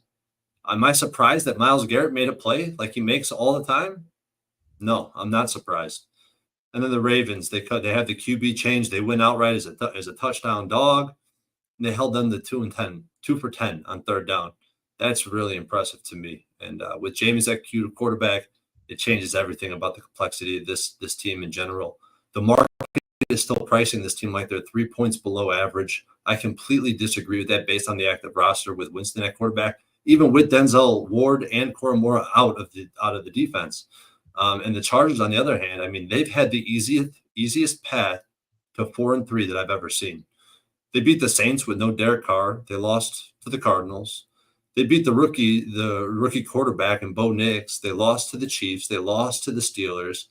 They beat the shit out of the Panthers with Bryce Young. I guess that's impressive. And then the Raiders. I mean, I'm not impressed with that. The only good defense that they played this season, they've only averaged 14 points. And they really haven't played any good offenses. Don't tell me the Chiefs are a good offense because that's not the case this season. And the O-line, we had faith in at the beginning of the season for the Chargers, from top 10 early in the season to 22nd per PFF. Excuse me. Allowed 3 sacks and a ton of pressure from the Saints. One of the worst rushing attacks in all of football. 27th in yards per carry. Dobbins had 3.4 yards per carry versus the worst run D in the league. Justin Herbert's borderline, he's on the border of the worst numbers of his career. He's successful using play action, but it's a lot harder to use play action when, first of all, you can't run the ball. And second of all, when you're up against man coverage, because that's what you're going to see. Eyes aren't going to get caught in the backfield on play action when you're playing man coverage. And despite any injury, that the Browns are going to play man coverage. It doesn't matter what personnel they have. We're going to see man-to-man. Justin Herbert and all of his weapons profile so much worse versus man coverage than zone coverage. And like I just said, play action is way less efficient. I think Garrett Zadarius-Smith exposed this offensive line, especially the young blood. Man, I love this matchup. New life with Winston at quarterback. This Chargers team overvalued because their strength of schedule definitely plays to their favor and is definitely playing into the price of this game. I love how the Chargers offense looks against this man-to-man coverage because Ladd McConkey, he's all they got. He's the only guy that grades out anywhere decent. You look at their up and down from tight end to running back to wide receiver. They have only one guy that could beat man coverage. It's Ladd McConkey. It's not going to be very hard to plan for. And I love the market environment. Home dog, less than 3, market moving their way, and the total moving to the over. Not just moving to the over, pumping to the over. And when you look at situations like this where we've seen this total pump to the over, up and over 1 point to 2 points to 3 points, it paints a very pretty picture for the home team. I'm on the Browns. I added to my position. Excuse me. I added more Browns. I got Browns +2. I got the Browns money line. I have 2 units on the money line at this point. I got the +112 at FanDuel. I got Browns +2, -110, and I did a teaser, Browns and Eagles. And low key, I just feel like I can't get enough of this spot because I'm not a believer of what I've seen in this Chargers team. And I know this Browns team has a bunch of upside despite what the 2 big injuries on defense. Why is this total skyrocketing? I can't explain it. The only way I could explain this is that we're going to see turnovers. I mean, do you have no need to get in the way of this? Any at all to get in the way of this and move on the under? Do you have any Yes, Jimmy, that's where I wanted to go. I wanted to bet the under. When I first started looking at this game, I wanted to bet the under when I seen it tick to the over because I knew it was a decent spot in the database, and it is. But with this short price range of a short home dog, this market pumping to the over, God, it is so bullish for the home team. It really is. Wow. As long as we see this number stay under 3, I'm going to feel very confident. The psychological situation, Jermaine, I usually would hammer against a team off a huge win or a season-defining victory. But this is different. This football team felt, I believe, now they haven't come out and say it, obviously, or they'll lose their jobs, but they were held hostage by their quarterback. And now they're out of the shackles. Now let's go play some football. When you have a competitive team like this, and you can't be a competitive football team in the National Football League without a good quarterback, a competent quarterback. Deshaun Watson was anything but competent. This is such a boost. And this was a team coming out of the depths of a bear market, the very bottom of where they're going to be priced for the past season, probably the past 2 seasons, and the future seasons to come. Like, this team was at the very bottom of the market. Like, there's still room to ride this up to the upside, in my opinion. So do you expect to find yourself on the under in this football game? Yeah, I plan on, I kind of mentioned this in the chat. I plan on, this is 2 of the parlay pieces that I have. I love the Browns money line and under. I'm waiting for a 43. If anything, like, I'll tease it up to 43. I would like a 43 in this game. I think 43 is one of the most commonly, where numbers land most frequently. I think it might be one of the highest numbers. I mean, 4.5% of games land on 43. It's a big number. Like, that's a very important number. It's one of the highest in. And are you not scared that you wake up tomorrow, it's a 41.5? Does that not, you like, I mean, we see these totals hit a mark where people are like, oh, that's gone too far. Yes, I do. But because, like, I'm only planning on playing this total in a parlay, I won't feel that badly if it goes down to 41 and a half, and I buy up to 43 and pay the juice in a parlay. Ron Crawford spreadsheet play today, New York Jets -2. Brady says lots of faith for a guys not being able to get a starting job for 5 years. He's been a backup for a reason. Oh, I get it. But sometimes you need to have somebody just crazy enough to say all the right things and believe in everything that he's saying. Who else you think Dorian Thompson-Robinson would be saying, look, my shoulders, you come on, we're going to go. You think Dorian Thompson-Robinson? No one's saying that shit. This was a sinking ship, and Jameis is just crazy enough to believe that they can turn it around. Let's go. I mean, Hey, after all those press conferences we've seen in the pregame speeches and all the shit from famous Jameis, where he's a walking meme, he's laughable.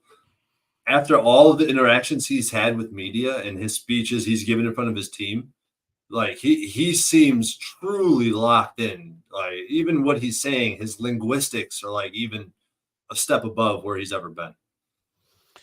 Yeah, it's pretty fun actually watching him mature, honestly. Okay, I think the unders move. I don't usually go up against market moves like this, but if this is all because, okay, well, let me ask you, what is the one? And I'm sorry that we're technical because we got to speed this up, but what's the one angle? And you said the turnovers, but is the angle that the Browns offense can be unleashed? No, I don't think so, because the Chargers are such a steadfast conservative group. I see that's what maybe makes me want to stay off the total, because I can't figure out. Look, I was all over the Ravens over, but that was going up against a Ravens secondary that could do nothing. We knew Jameis was going to throw the ball all over the field, and we were on the Browns team total over because it was just 16.5. Here, I don't get it. And when I don't get it, I don't usually like to bet it. I can't find the angle for why people are hammering this over. Yeah, no, I agree, man. Okay, I'm going to need more time then. I may move on this tonight.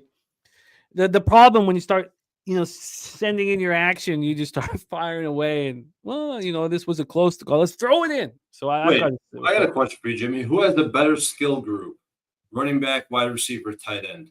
The Browns or the Chargers? Oh, the Browns. I agree, but man. They don't have the better quarterback, and I know Herbert's not been very good. I definitely agree with that. Yeah.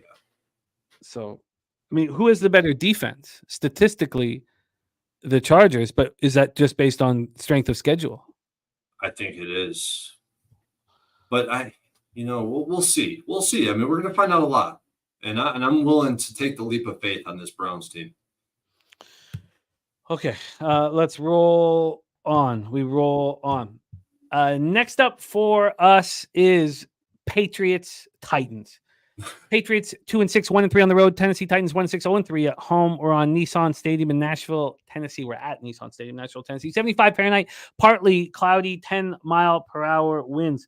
Let's get into the line history here for this one. This total is at 38. It's there's been a 6-cent move to the over at 38, but it hasn't moved from the number. On the spread, we have the Titans -3 and -120. This was a 3.5 at plus money. Then it went to a 3 at a legit, -110. And then it got bet up all the way to -3 at -128. It's come down to -120. Looking around the market, you can get threes, but you'll have to pay at a minimum -125 for it. Although I did just tell you about the -120, but around the market, it's 3.5, 3. And that's crazy to me. That's nuts to think that this Titans team could be that big of a favorite. But when you dive a little deeper, I guess you can understand it. Whether or not you want to bet it is probably a different story. From a cash flow standpoint, 69% of the tickets and 75% of the cash is on the Patriots. 93% of the tickets and 66% of cash is on the over. And, I was bullish on the Jets-Patriots over. The problem was that I was also on the Jets team total over, which hurt. Let's talk about the Patriots first. Their passing offense, 32nd in the league, 149.9 yards a game. Is Drake? They're certainly not going to rush Drake May back from a concussion injury. He left in the second quarter with a concussion. So I think Jacoby Brissett should be expected to be at quarterback here. But again, that's just, I have no proof of anything. Their rushing offense, 23rd in the league, 111.1 yards per game. Their red zone offense, bad, 25th in the league at 50%. Their third down offense, 24th in the league at 35.1%. Their passing defense is bad, straight up bad, which is a surprise to me with Gerard Mayo coaching. Pass defense, 23rd at 223.5 yards allowed a game. Rush defense, they allow 133.1 yards per game on the ground. That's 22nd. Their red zone defense is 20th. They allow touchdown 60.7% of the time. And their third down defense is 28th. They allow conversions 45.8% of the time. Mac Beavers is right, saying Mayo calling his players soft worked. Yeah, it worked. They stepped up and they played hard. 25-22 victory at home over the Jets to snap their ugly 6-game losing streak. May is in concussion protocol. Jacoby went 15-24 for 132 yards. If you judge Brissett from yards per attempt or anything like that, it's horrible. But he's a leader, and he led 2 fourth-quarter TD drives to win the game. Keyshawn Butte was the leading receiver with 3 catches for 46 yards. Ramondre Stevenson has not looked very good over the last few weeks. Ran 20 times for 48 yards, 2 touchdowns. He caught 3 passes for 17 yards. Patriots offense only put up 247 yards and 3.9 yards per play, but they moved the ball when it mattered most, and they got the win. They finished 7 of 15 on third down, 3 of 4 in the red zone. The defense held the Jets to 4 of 10 on third down, and the pass rush was quiet all afternoon. It's been quiet all year. 1 sack, 5 quarterback hits. The Titans passing offense at 31st in the league. They've clearly waved the white flag. They've traded DeAndre Hopkins to the Chiefs, and then their starting linebacker, Ernest Jones Jr., out the door as well. Rushing offense, 17th in the league, 119.7 yards per game. The only thing you could count on this year was Tony Pollard giving it his all, and he's done that. He's been great. Red zone offense, 18th in the league, 55% third down offense, the second worst in the league at 30.6% conversion rate. Their pass defense, they only allow 151.6 yards per game. It's first in the league. Their rush defense is 12th. They allow 113.9 yards per game. Their red zone defense, 24th. They allow touchdowns 61.9% of the time. And their third down defense has been very good all year, 4th in the league at 31.8%. So they come in off an ugly 52-14 loss at Detroit. It is statistically the strangest game I've ever, written out. And we'll talk more about it, with the Lions as well.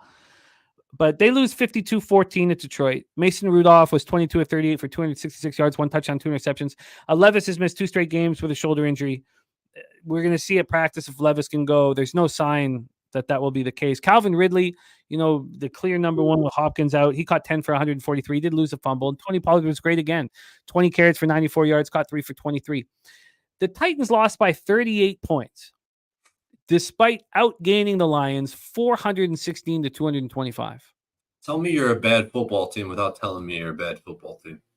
It's nuts. The Lions had more points early in the third quarter, 42, than Goff had passing yards. He had 28.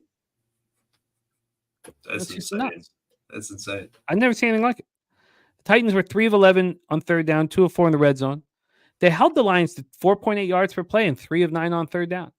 but they couldn't stop him in the red zone. Lions were perfect 5 for 5. The pass rush got some pressure on Goff. Sacked him 4 times and hit him 5 times. Callahan told the media yesterday that the damage to L'Jarius Sneed's quad is worse than initially thought. So expect Darrell Baker to get the snaps in the secondary. Don't expect Sneed to return to the field this week. So I don't know. Like you said, they allow a 90-yard kickoff return for a touchdown. They allow a 72-yard punt return that didn't quite get to the end zone. How could anybody want them as favorites? And I had a very difficult time putting a script in this game together, and I guess it's almost impossible unless you know if it's Mason Rudolph or Will Levis, because I've been telling you, I know exactly what Mason Rudolph's going to do, and it's horrifically pedestrian. I don't know what Will Levis is going to do. And you can say, well, there'll be pick 6 and there'll be this and there'll be that. But still, he has an upside. Mason Rudolph doesn't. I mean, have you created some sort of script or some sort of avenue to get paid in this one? Troy, take it away, Patriots, Titans. No, this is a game I have to stay far away from. I mean, these are 2 more teams that I have just not had a good read on all season. Both teams are incentivized to lose. Patriots, especially with May out. We don't know what the QB situation is on either side. And I bet the Titans as home favorites every time they've been home favorites this season. And I've lost every single time. Mason Rudolph was fairly impressive last week. I'm not really buying it, especially because when you're part of this bad of a football team, there's so many leaking holes that you just can't cover them all. And I bet the Pats 5 times this season. I wanted to bet them last week. If you remember my breakdown, if you go back to last week, I wanted to bet the Pats. And unfortunately, that's why, Jimmy, when we were talking about the Jets game, and I didn't move on the Jet, and I didn't want to move on the Jets because of my recency bias. And I thought about this Pat spot. Brissett gives you a chance to win, but you're never going to win because of him. You just can't delineate an edge in this market using the database either. There's just nothing in this game. I'm not going to have action, Jim. We could save face and move on to the next spot. Yeah, I get it. I just want to take one last look at the total. At a 38, I could see why people want the over in this one, but even that doesn't really appeal to me. I just see anemic offenses here, so I don't really find an angle here. Now, of course, Ziggy talking about what we've been discussing all year is that the teams that play the Lions, they get destroyed the week after.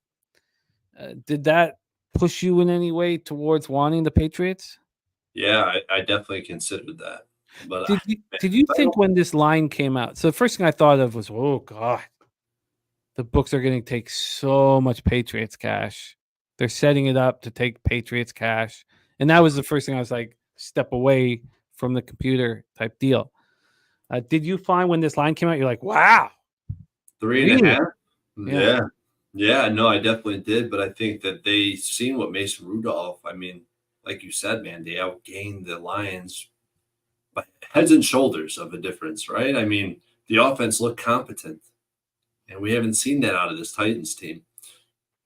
I mean, it was a really confusing spot, man. And when I see this type of spot, and I know that I've lost my ass with this Titans team as favorites, I'm not falling for it again, man. I just mentally, for my own mental well-being, I cannot lose a bet on this game. Even if it was a sacrifice at a fucking lock of the century, I don't care, man, because in the long run, it's going to be healthy for me. Movie Ticket Recap says Pats plus 3.5 good money. Everybody's going to be making that bet until it's unavailable. So, Drewski's a sharp motherfucker, man. He's someone to keep an eye on. Yeah, it's saying it's a sharp trap. I mean, when the market puts out a line where you immediately know, oh, they're going to take so much money on that one side. I don't want to be on that side, even if I think it's the correct side. Let's roll on. We move on to MetLife Stadium in East Rutherford, New Jersey. Washington Commanders 6-2, 2-2 on the road at the New York Giants, 2-6, 0-4 at home, just like the Bengals. MetLife Stadium, 60 Fahrenheit, partly cloudy, 5-mile-per-hour winds. Let's get right into the line history here for this one. We're going to start with the total. This total, here we go, is at 43. It's minus 113 to the over. It's opened up 43 minus 107 to the over, 6 cents of line movement. Let's get to the spread here in this one. We have the Giants now plus 3.5. Actually, that's what it opened at. Now, there are some threes out there, but you have to pay for them. The opener here was the Giants plus 3 at minus 106. Now it's Giants plus 3. Giants plus 3.5 at minus 106. Now it's Giants plus 3.5 at minus 110. Get to the and it's all over the place too. All these different books. Some of them open them below 2. Now we're seeing 3.5s across the board. Below 2, at 4, 4.5 down. It's a very confusing market. Mm-hmm. It is a very confusing market. 89% of the tickets and 89% of the cash so far are on the Commanders on the spread. We have 15% of the tickets, but 54% of cash on the under, but it is slightly moving towards the over. So let's roll. Passing offense for the Commanders, 9th in the league at 230.5 yards per game. I don't think we see that anymore with this, with Jaden Daniels dealing with the rib injury. I think that things will change. Their red zone offense has been bad, except for one game this year. 24th in the league at 51.4%. Their rushing offense has been very strong. 3rd in the league at 165.8 yards per game. And their third down offense has been very good all year. 4th at 46.4% conversion rate. Then we go into the defense. The pass defense for the Commanders has been strong all year, 186.8 yards a game. They allow their rush defense has been a problem. They allow 139.6 yards per game. Their red zone defense has been really bad. They allow touchdowns 69.6% of the time. And, we're halfway through the year.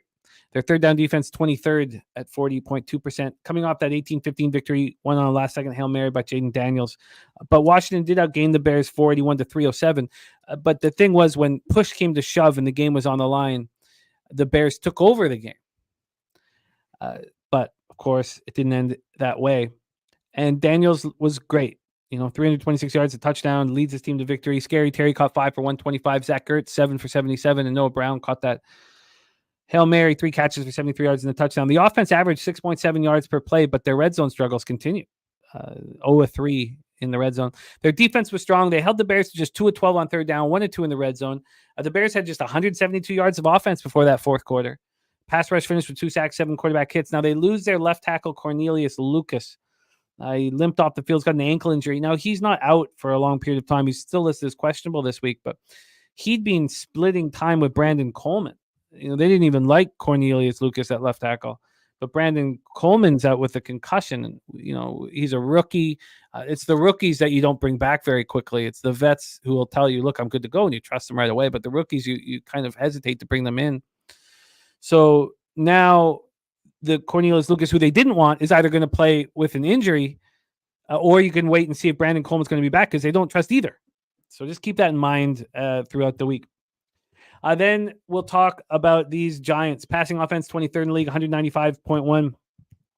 Their rushing offense, 24th, 108.5. We got Birdie in the house. He's going to be on the Giants spread and the Giants money line here. Birdie will also be back with us on NFL Hub here. Let me make sure that his action is copied and pasted so we can discuss it throughout the week. Thank you, Birdie, for sharing all that with us. Then we move on we stick with the Giants here for a little bit. So offensively, they're bad across the board. Now, Tracy has given a boost to the run game, but the red zone offense, 32nd in the league. They're scoring touchdowns on 36.4% of red zone opportunities. Their third down offense, 25th, only getting conversions 34.5% of the time. Their defense has kept them in games. Pass defense, 8. They allow 189.4 yards per game, but they get gashed on the ground, 141.8. Red zone defense, 5th, only allow touchdowns 42.1% of the time. Their third down defense is 7th. 32.3% conversion rate. They're pretty good defensively. But they come in off a short week. They come in off a game that they put max effort in, losing 26-18 at Pittsburgh on Monday night. Danny Dimes, 24-38 for 264 yards in the pick. He also lost a fumble. Darius Slayton caught 4 for 108. Neighbors caught 7 for 71. And Tyrone Tracy ran 20 times for 145 yards and touchdowns. They're starting to get playmakers making plays. They finished with 394 total yards, 5.9 yards per play. Remember, they averaged 2.2 yards per play last week at home against the Eagles. The problem is the red zone, 0 of 3. Bobby Okereke all over the field, 14 tackles, a half sack. Giants pass rush had 4 sacks, 8 quarterback hits. It's been the highlight of their season, their pass rush. But the Steelers were able to go 6 of 13 on third down. But the Giants defense really stepped up. And in the red zone, they held the Steelers to 0 for 4 there. Take it away, Troy. Interesting to hear Birdie bullish on these Giants What do you think of the spot, Commanders Giants? This one becomes pretty easy for me. I've been talking about this market, this 3.5, between 3 and 4. Home dog between 3 and 4. This is not a side you want to historically be on. It looks like a great number. It's like, oh, I want to play a great number with a team like the Giants who, I mean, they show a lot of hope and a lot of promise, but they never seem to come through. They never seem to cover the spread, and it just continuously happens with these teams. I mean, so just as an example, right? Home teams in division that close at 3.5. There's 8 instances over the past 3 seasons. The road team has covered 7 of them. And I know this is going to be an extremely public spot, right? People are going to be fading the Giants. The only non-cover is when it wasn't a public spot. So I don't know what to make of that, but that's what makes this clearly a one-way ticket for me. It's Commanders or pass. And this is despite, like, I truly would like to be on the Giants in a spot like this, who always play well against this Commanders team, or at least they seem to have their most efficient games against this Commanders team. But laying 3.5, or catch a 3.5 at home is just completely unreasonable, especially when you start looking through some of the numbers. Daniel Jones, I really feel like he's been looking much better this season. He understands the scheme. He still struggles to execute, to meet the expectations when he's surprised with any type of coverage. The weapons are starting to fall into place. Tyrone Tracy, Malik Neighbors, Little Wandale. I like all those guys. I mean, there's a team I really wanted to back, especially with their defense, their defensive front. The issue is, and it always has been, as long as I've been capping on Bankroll Blitz, this horrendous offensive line. It never seems to get better. And our guy Thomas on the left tackle on the blind side always seems to get hurt. And Danny Jones, poor kid, man. How good is he? We really won't know because he's had this terrible offensive line his entire career. I likely won't get involved in this game. It's hard to feel confident with either side, but just based on the sharp trappish type of spot, like it just seems like a very public spot that's going to cash. I mean, we've seen it happen over and over. This is a Commanders are pass, but I'm not going to be betting this game. I'm not going to be betting this game because I doubt we see a 3, even though that's the way it's kind of trending. I doubt we see a 3. What would you make of seeing the 3? Would that make you more interested in the Giants? It'd make me more interested in the Commanders. Yeah. Because it's a lot like the spot that I was able to avoid this past week with the Packers.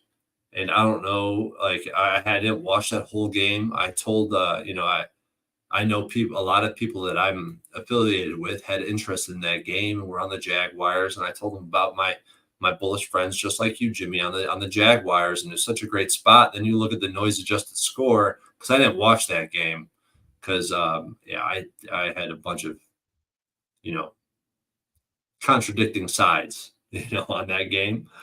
But the noise cancel score, the Packers smacked the Jaguars. I didn't watch the game. I haven't watched film on it yet, but I mean, it seemed like the Packers were probably the right side in that game. I'm not sure though. So are you moving beyond this concern about Jaden Daniels playing through this rib injury? Oh, hell no. Hell no. Actually, that's a great point. Thank you for catching me before I closed out. I think that we're going to continue to see this injury grow, loom, linger, and bother Jaden Daniels. I mean, I want to pull up my damn shirt right now and show you my rib, that my top rib that's protruding from my side because I played with a rib cartilage injury. It's something that continues to linger, and it becomes worse with every game, every hit you take, every time you offer resistance when you have the football. It's going to be a problem, man. It's going to be a problem for this Commanders team. And then I'm a little surprised that Birdie's so bullish with the Giants on a short week. This is Giants or pass, and it really feels like a pass situation here. I don't find it, appealing by any stretch. And then looking at the total here for this one, I think that Washington's red zone issues are going to linger, like Jaden Daniels' rib injury. And I would like to go under this 43. The problem is there's no problem. I don't know why I'm not on this under 43. 85% of the tickets on the over, just 46% of the cash. It makes me think of that first game where the under came through, I believe, in that game. I'm not exactly sure if that's the case. The under came through, but weren't the Commanders like 0 for 7 in the red zone? I mean, they've had. Yeah. I feel like it's going to continue, man. This team is going to continue to struggle in the red zone. They only had one game where they were magic in the red zone. That was after this one. After that, when they went 0-6. So that first, it was a 21-18 victory. Can we see this market react? I mean, because the market is extremely efficient when we get opens between 42 and 44. Like the way it moves really tells the tale. So what are we going to see? 60%. I mean, we want to see this tick towards the under. I kind of agree with you on this under. Okay, well, I won't move on it tonight. I'm putting this on my list. Home dog. This is a great spot for the under. Look at this. Look at Birdie. This is the information that people want to know from him because he's been so successful in this market. I will be on Commanders' lowest scoring team for Sunday at a decent size bet. Wow. And Sammy can find the hook out there. Okay. Look, I'm interested in getting involved. That makes me interested in getting involved with the Giants as well. It does. Okay. Lots of food for thought. And it is just Tuesday as part of the fun about having the show early. Let's roll on. Next up for us, 1 p.m. Eastern, the New Orleans Saints 2-6, 1-3 on the road at Carolina Panthers, 1-7, 0-3 at home at Bank of America Stadium in Charlotte, North Carolina. So funny. Our friend Preston Ekdahl made the bet on the Saints to be the lowest scoring team this year. Saints put up 91 points in the first 2 weeks, and we're like, oh man, that was not the read that you, yeah. And then now it's live. It's live. It's live as hell. It's so live. It's so live. I was talking about the Saints being having the worst record in the NFL, and I felt like a complete dunce after 2 weeks. I had a chance because I've got the Patriots at plus 320 to the worst record. I had a chance to add in the Panthers at the same price, around the same price, this past week. But I was like, you know what? Let's wait till the Jets get the W, and then all right, let's talk about Bank of America Stadium, Charlotte, North Carolina. 68 Fahrenheit, mostly sunny, 5 mile per hour winds. We have a big favorite in this. We also have a 43.5 total, minus 113 to the under. This opened up at 44.5. It's now at 43.5 and is juiced to the under, moving towards the under. On the spread here, we have a 7. A 7. It is juiced towards the Carolina Panthers, but this opened up with the Saints minus 5.5. Moved to 6, and it moved to 7. This 7 for the Saints was also at minus 113 for a moment. Now it's minus 105, but it's a big favorite spot for the New Orleans Saints. So let's roll. I did nut flush. They were upset that the Broncos were running up a score. I kind of was on Peyton's side a little bit. You want to seal the deal. You're not up by 4 scores. So seal the deal. I didn't have a problem with Peyton doing that, honestly. So here we go. The cash flow then for this Saints spot. Make sure I have it here. Here we go. 49% of the tickets, 58% of the cash on the Saints, 25% of the tickets, and 69% of the cash on the under. So let's roll into this. Passing offense 19th at 203.1 yards per game for the Saints. Rushing offense 21st, 116.4. Red zone offense 5th at 66.7. Third down offense 17th, 38.8%. Derek Carr, of course, has missed a third straight game with the oblique injury. He's going to be returning this week. Said to be returning. We expect him to return. Pass defense has been horrible, 28th in the league. They're allowing 249.1 yards per game. Their rush defense is just as bad, 28th in the league, allowing 143.6 per game. Then their red zone defense and third down defense are pretty good. So it's hard to really get to the bottom of those stats. Saints coming off their 6th straight loss. Ugly 26-8 setback at the Chargers, but Spencer Radler started. I don't know why he was starting over Haener. 12 of 24 for 156 yards before being replaced by Haener, who was 9 of 17 for 122. They didn't reach the red zone. They managed. This is when with Radler at quarterback. Radler at quarterback, they don't reach the red zone. 1 field goal and 9 drives. Now, Olave returned from the concussion. He caught 8 for 107. And Alvin Kamara, after signing that $24.5 million 2-year extension, he had 10 carries for 67 yards, caught 6 for 55. He looked much better. Looked healthier. Saints put up 366 total yards, but they were just 2 of 16 on third down, and they failed in their only red zone attempt. Now, Pete Werner was back. We all saw the difference with Werner. He's a hell of a linebacker, returning from the hamstring injury, 9 tackles with 2 of them coming for a loss. The defense looked much better with him out there. They held the Chargers to 3 of 13 on third down and fourth down. Pass rush had 3 sacks, 7 quarterback hits. Now, they did allow the Chargers to go 2 of 3 in the red zone. They're not a very good red zone team, and they allowed Chargers to go 2 of 3. And the Saints had to deal with a ton more injuries. So let's go through them now. Bub Means injured his hand in the first quarter and then suffered a high ankle sprain. So he's week to week, and he won't be available here. Kendra Miller, running back, and Marshawn Lattimore each suffered hamstring injuries. They did not return. Kendra Miller may or may not. I mean, it's not that big of a deal. But Marshawn Lattimore, that's the same hamstring that kept him out of last week's game against Denver. So I think you can already put a line through Lattimore. Then cornerback Rico Payton left with a back injury in the fourth quarter. We still need to see if he practices tomorrow. So let's go into these Panthers, because those are some legit injuries. I do not expect Lattimore out there. And Bub Means is not going to be out there to a team, already very light at wide receiver. For the Panthers, I know that Bryce Young's been terrible, but I was interested in watching him this week. Last week, I expected him to have a better performance in a tough spot like Denver. Because he sat and watched Andy Dalton for a little bit, and he knows nobody believes in him, and it's him against the world. And if you just sit and study and shut your mouth and study and watch and be positive, the team will fight for you, and I will bet on it, The passing offense, 30th in the league, and won the 77.9 yards per game. Rushing offense, 25th. Red zone offense, 12th. They've been okay in the red zone, 57.9% this year. Third down offense, horrific, 30th at 31.6%. Their defense is so bad. We talked about it coming into the game. No team had allowed more points through the first 6 games of the year. With 6, right? First 7 games of the year. Sorry, first 7 games of the year. They played 8 now, but first 7 games of the year in the Super Bowl era. They looked a little better, but they still have the 32nd rush defense, 25th pass defense, 31st red zone defense, 31st third down defense. They're bad. Coming off a 28-14 loss at Denver, Bryce Young started because Andy Dalton suffered the thumb sprain in the car accident on Tuesday. So he didn't practice all week. Now, they've said no decision has been made to who's starting this week, but I expect Bryce Young to be starting. Now, we'll see what goes on in practice. Jalen Coker caught 4 for 78. Chuba Hubbard ran 15 times for 56, caught 2 for 15. Panthers were 5 of 14 on third down, 1 of 4 on fourth down, and they went 2 of 3 in the red zone. They've been okay there, but the defense struggled again. Broncos put up 400 yards of offense, went 11 of 17 on third down. Broncos went 4 of 5 in the red zone. Ashawn Robinson had 2 sacks, 2 quarterback hits. No one else on the pass rush touched the quarterback. I mean, that's how bad this pass rush is. If Ashawn doesn't do anything, nobody, it's terrible. So, yes, Bryce Young is bad. 2 of 17 in his career, 0-3 this season. Deontay Johnson's being traded to the Ravens, and Adam Thielen is going to return this week. He's expected to return, so that could help. Outside linebacker DJ Johnson sprained his right ankle. We'll see if he plays. And tight end Felipe Franks up for the concussion on punt coverage. It's not that big of a deal.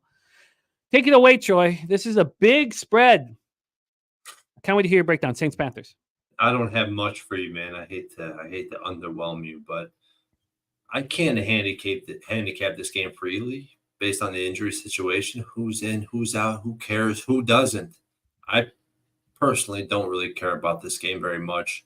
It's hard to get energized enough to really handicap this game the right way. It's like, how do you dedicate time when you know there's going to be a dead end? And that's how this game makes me feel. I will say this, though. Road favorites between 6 and 7 in division, line moving towards them, are 4-1 ATS, 6-0 straight up. It's a similar situation against the Falcons, what we've seen in week 6 against the Panthers. They lost, where the Panthers got smacked 38-20. And the game did kind of feel closer than it was, but there's a non-zero chance that both these teams absolutely dominate the defensive front and are extremely efficient on the ground. That makes me less likely to bet this game. I think there's zero chance that I'm playing this game. I continue to look at the Panthers as a team that, in theory, there's value on. It's a great number to play, but it's not a number that I'm going to be putting my stamp of approval on. I can't get to a side no matter what I see in this handicap. So I shouldn't give a long-winded opinion. I'm just going to leave it at that. I don't have any side or any opinion really on a side in this game.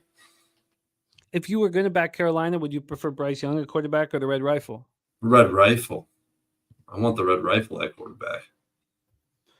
And if you had a free spot on the number at 7, here, we're sitting at Westgate, and I say, I got $1,000 right here. Go up, make a bet. You have half the profit on the 7. Who do you take? Saints minus the 7. Okay. This is a tricky one, man. I don't want to be involved in it. But if I am in the Panthers brass, I want to see Bryce again before we make a decision on him. I want to see him after watching. I want to see him. We've got nothing to lose. There's no point in having the red rifle out there. We want the number 1 overall pick. Didn't trade this one away. A movie ticket recap says Saints minus 7 should push or win. Do you think that Derek Carr's going to come back from this oblique injury and deliver? No, I mean, I've never been high on the Saints team. There's a reason I wanted to bet this team under, but not under their team total, but the worst record in the NFL. I'm not a believer in this team. I'm not a believer in the offensive line. Yeah, they had their little honeymoon period, which came to a climax very quickly. I'm not a believer in the Saints team, but if I had, like you said, I mean, you asked me if I had to take a side, $3,000 bet, you take half the profit. I would have to just, put my faith in the database because it's never led me wrong yet. We just talked Patriots, Titans, Commanders, Giants, and Saints, Panthers. That will be the worst 3-game stretch of this show this year. I'm sweating. I'm starting to feel a little nervous out here. Those games are awful. I got no value to add, really.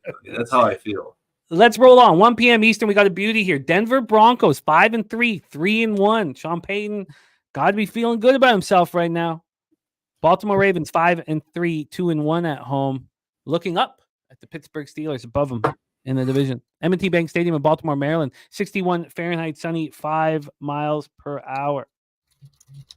Not Flush Island also leading to that Saints team total over, by the way. So let's roll. 61 Fahrenheit, sunny, 5 mile per hour winds. Let's get into the line history here. We have a 45.5. It's minus 109 to the under. This opened up at 44. It's now 45.5. It should be going up. The Ravens defense is bad.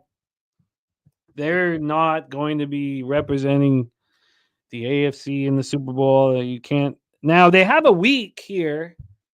The deadline is the 5th, right? Isn't it November 5th? So they have a week to fortify. They are 9.5-point favorites across the board. They opened up minus 9.5, minus 106. Then this became a 10 at minus 102. Now it's a 10 at plus 105. So it's basically back at a 9.5. So a big favorite spot. Not Flush On says Ravens every way you can possibly bet this. Let's go into the cash flow here. We have 58% of the tickets and 60% of the cash on the Denver Broncos, 89% of the tickets and 95% of the cash on the over. Let's talk about the Broncos first. Their passing offense, 27th in the league, 185.9 yards per game. Their rushing offense, 14th at 121.4. Their rushing offense is very inconsistent. Can't be trusted in my estimation. Red zone offense, 14th in the league, 57.7%. Nice to have Cortland Sutton out there. And Javonte Williams, who can throw out of the backfield. Third down offense, though, 28th in the league, 32.4%. Their pass defense, they only allow 176.3 yards per game. They got Surtain back. Rush defense, 7th at 106.4. Red zone defense, 3rd, 41.2%. Third down defense, 16th at 36.8%. Broncos coming off an easy 28-14 victory at home over the Panthers. Bo Nix had his best game of the year, 28 for 37. Best game of his young career. 284 yards, 3 touchdowns, no picks. Cortland Sutton caught 8 for a hundo. He did lose a fumble. And Adam Troutman caught 4 passes for 85 yards and a touchdown. Something to keep an eye out for with these Broncos because Nate Akins also got a touchdown. So 2 tight ends with touchdowns. Those are the first touchdowns by a tight end from the Broncos all season. So for the player prop bettors, keep an eye on that. Jaleel McLaughlin, Javonte Williams combined to run 25 times for 91 yards. Broncos put up 400 total yards, 11 to 17 third down, 4-5 in the red zone. Now, I can understand that this offense needed to gain confidence. And that's what happens when you play these what are neophytes, these horrible football teams, is that you can get confidence going up against them. And this is a young quarterback who probably needed it, and an offense that probably needed it. The defense held the Panthers to 6 of 18 on 3rd and 4th down, 2 of 3 in the red zone. Pass rush had 2 sacks, 5 quarterback hits, and Surtain returned to the lineup, had a pick. So did Jaquan McMillan. The Ravens, passing offense, 5th in the league, 252.1 yards per game. Their rushing offense is way better than everybody else's. 200 yards per game, 200 flat. Red zone offense, 1st in the league, 75.8%. Third down offense, 3rd in the league, 46.5%. Did anybody believe they'd be this dominant? This offense would be this good? I mean, we knew they'd be okay, but this good? We didn't know if the offensive line was going to be able to replicate what they did. No doubt. No doubt. And then, in saying that, who would have thought that this defense would be so bad? Their pass defense is by far the worst yards-wise in the league, allowing 291.4 yards per game. Their third down defense is 29th in the league. They allow conversions 46.7% of the time. Their red zone defense, 19th in the league. They allow touchdowns 60% of the time. Now, their rush defense is 1st, allowing 69.9 yards per game. And they acquired Deontay Johnson. Now, they gave up nothing for him. They got him in a 6th-round pick for a 5th-round pick. That's it. And he still has a rib injury. So we don't know if he's good to go, but he may be. Ravens coming off a 29-24 loss at Cleveland. Lamar Jackson, 23-38 for 289 yards and 2 touchdowns. No picks. Zay Flowers caught 7 for 115.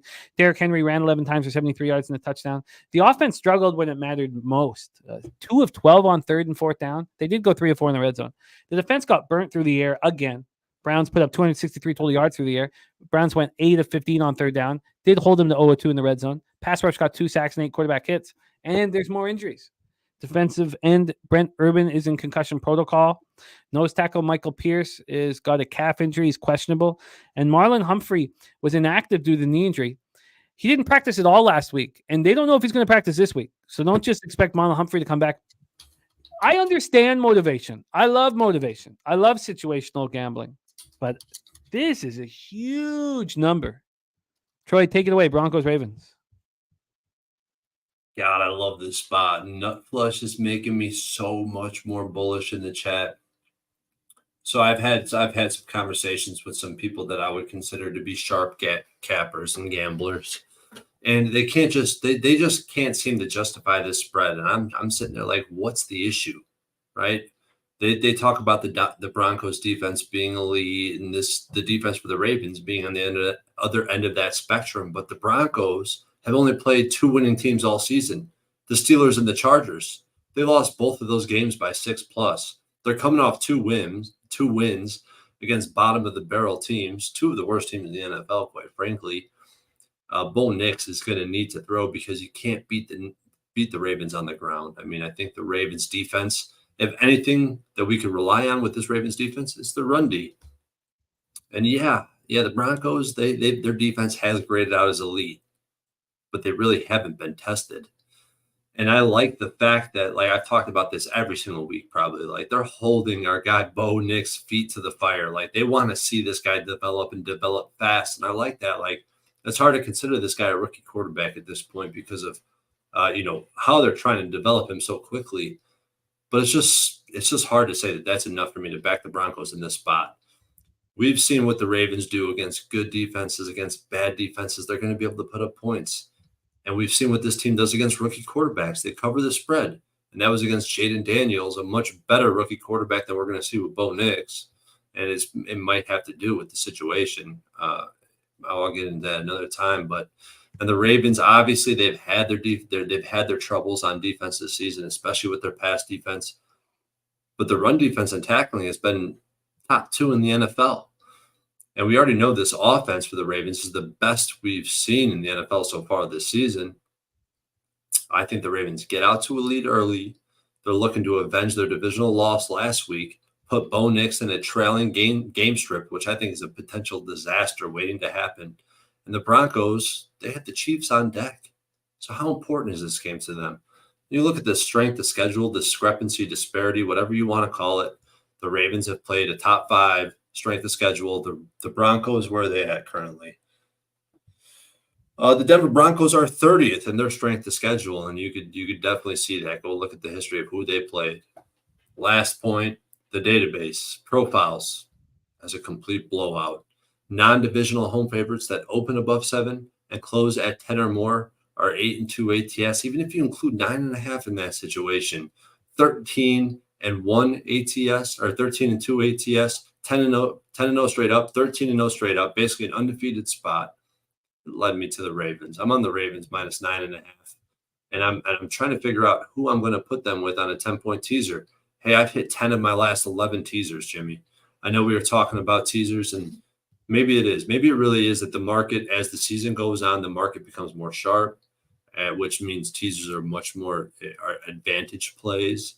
And maybe that is the case. I've hit 10 of my last 11 teasers, and I'm starting to really look at these 10-point teasers. Like you gotta be evolved in the sports betting industry. The 6-point teasers at minus 120.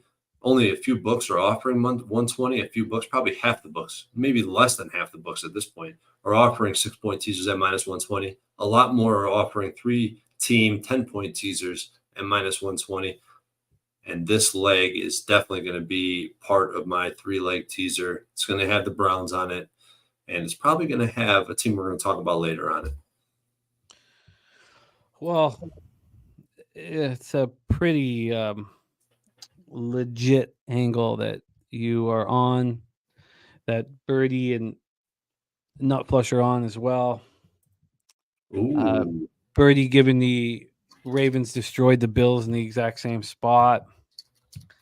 Londo on Bills futures. I haven't bet them yet, Londo. So I do like where you're at, but I feel like I lost the opportunity. The opportunity was earlier in the year. Sorry, what were you going to say, Troy, my man? I was about to say how sharp Birdie is, man, but then I realized you kind of alluded to the fact that, you should pair the Jets money line with the Ravens money line, get plus money. I'm very confident in the Ravens winning this football game.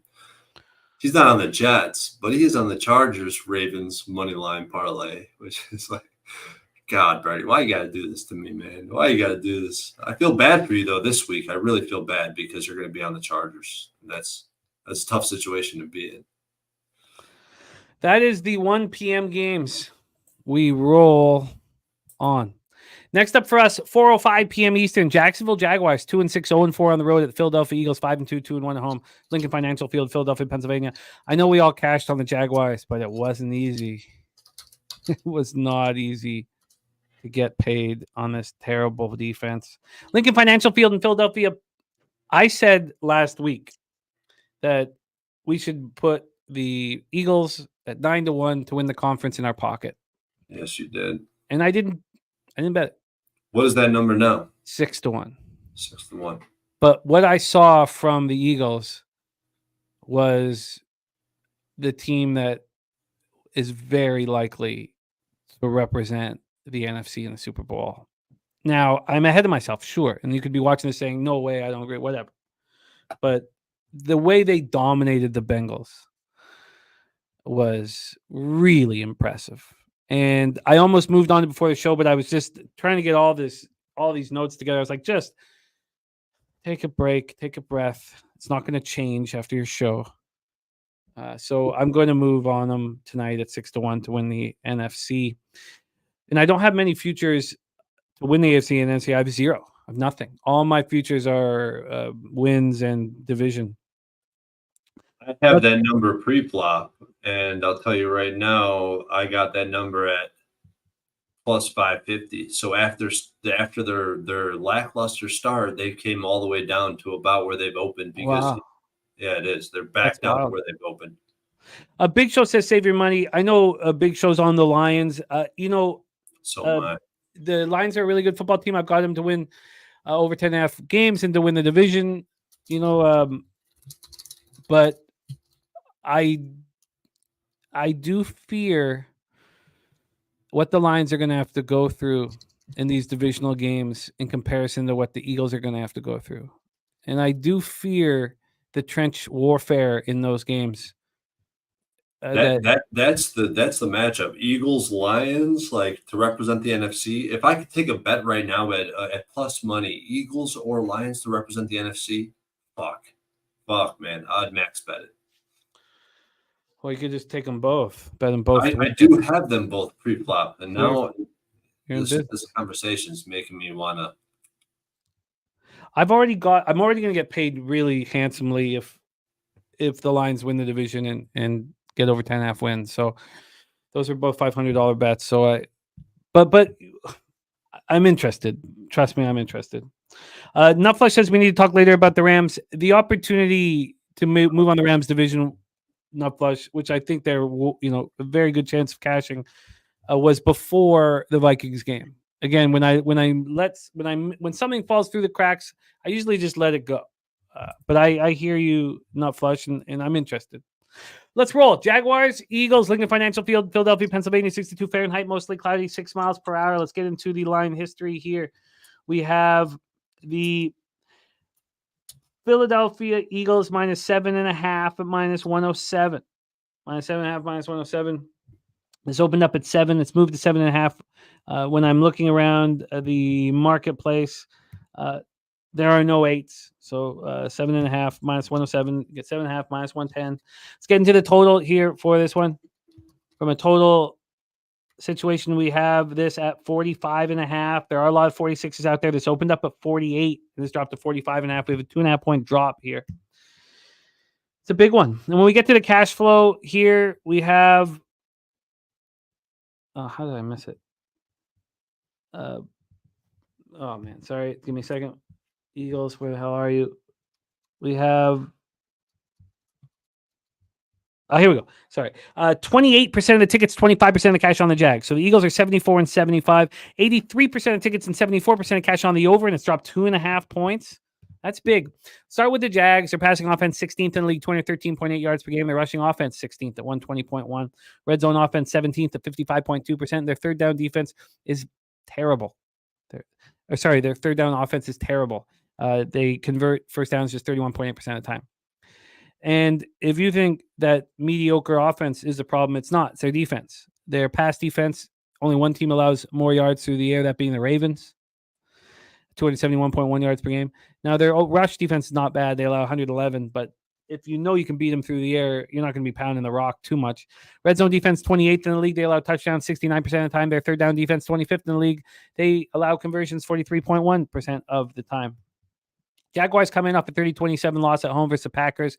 Trevor Lawrence was 21-32 for 308 yards, 2 touchdowns and interception. He also lost a fumble. Brian Thomas Jr. caught 3 passes for 60 yards and a touchdown. And Christian Kirk caught 2 for 59 yards before fracturing his collarbone trying to make a catch. He is done for the season. Brenton Strange caught 5 passes for 59 yards. Tank Bigsby had 18 carries for 78 yards. 390 total yards for the Jags, 7 yards per play. And they go 1 of 9 on third down. You just can't trust this football team. It's because that you just can't trust them. They did go perfect 3-3 in the red zone. Now, I made a big deal about Foye Oluokun coming back, and he led the Jags with 9 tackles. They still allowed 27 points, or 30 points, excuse me. I mean, their defense still a problem, but at least Foye is back. The defense held the Packers at 3-11 on third down, 2 of 6 in the red zone. That's great. Pass rush continued its struggles. 1 sack, 4 quarterback hits. Jerry Jones had an interception. So the Jaguars lost all 3 starting receivers. Christian Kirk is done, as we know. Gabe Davis with a shoulder injury, and Brian Thomas Jr. with a chest injury. Tomorrow's the big day for the injury report for us to find out what the hell's going on. They lose cornerback Ronald Darby with a hip injury, and they lose an important left guard in Ezra Cleveland with an ankle injury. Now, all of those guys except for Kirk are listed as questionable this week, and we'll get more information. We'll get more information tomorrow with the big injury report. And shout out to our guy, Lucas Ryan in the house. Thank you for being a member of We Be Pubbin', my guy. And love seeing you pick up $7K on our live stream on Sunday. Richly deserved, my man. Let's talk about these Eagles. These Eagles, passing offense, 20th in the league, 201.3 yards per game. Rushing offense, second, 165.9 yards per game. Their red zone offense, 19th at 53.8. And their third down offense, 21st at 37%. Their pass defense Fangio has done a hell of a job here. Just a spectacular job transforming this defense that was so bad last year. Pass defense, 10th in the league, allowing 193.9 yards per game through the air. Rush defense, 8th, allowing 107 yards per game on the ground. Red zone defense, 6th. They allow touchdowns 42.9% of the time. And third down defense, 20th at 38.8%. Good defense. And Fangio's done a hell of a job. They're coming off their 4th win in 5 games, a very impressive 37-17 victory at Cincinnati. Hurts 16 of 20 for 236 yards and a touchdown. Ran 10 times for 23 yards. I'm not sure exactly. Messed up my notes there. He did run for 3 touchdowns. Devonta Smith caught 6 for 85 and a touchdown after a no-show last week. A.J. Brown caught 5 for 84 and Saquon Barkley 22 carries for 108 yards. their defense bent but didn't break. It was very interesting to see them, score the last 20 points of a football game, dominate in Cincinnati, and still they let the Bengals go 10 of 13 on third down. That's the highest percent of any team this season. Now, that's got to be an outlier stat, right? The highest percent of any team this season. And they still only allowed the Bengals to put up 280 total yards of offense. Bengals went 2 of 3 in the red zone, pass rush, 1 sack, 4 quarterback hits. CJ Gardner-Johnson had a pick. And Darius Slay has a groin injury in the second half. We'll have to see how bad it is. We'll get a better idea tomorrow. Mekhi Becton suffered a concussion during week 7 win over the Giants. He was in concussion protocols all week and was unable to practice. He didn't practice once. So he's in jeopardy of missing week 9 here. And Tyler Steen, is a decent replacement, but he's not Mekhi Becton. Dallas Goedert missed his second game in a row due to a strained hamstring that he suffered back in week 6 against the Browns, and he has not practiced yet. So it's hard to think that Goddard or Becton will be in the lineup. Now, you shouldn't say that until we see the Wednesday practice report. And Grant Calcaterra has been pretty strong in Goddard's stead. Take it away for us here, my man. A fascinating spot. Eagles at home to the Jags. You're muted, my guy. Apologize about that. Hey, we're starting to see why I was so bullish on this team pre-flop. And I'm not going to continue to repeat myself with this team as long as this defense continues to progress under Fangio. I mean, they're going to compete. They're going to compete for the highest contention of the Super Bowl, and I truly believe that. The Eagles right now are grading out as the 3rd overall team per PFF on defense. They have an elite pass rush. They're sixth overall on coverage. Compare that to last year where they were 28th, and there's just such a vast difference. The most important areas of this defense, you can see it on film, is starting to come together. Fangio's impact on this defense has to be acknowledged. I mean, they've always had the talent, but they needed this guy to come in here and kind of right the ship, and he's definitely have done that. And we know who the Jaguars are at this team, at this point in the season. They're non-competitive.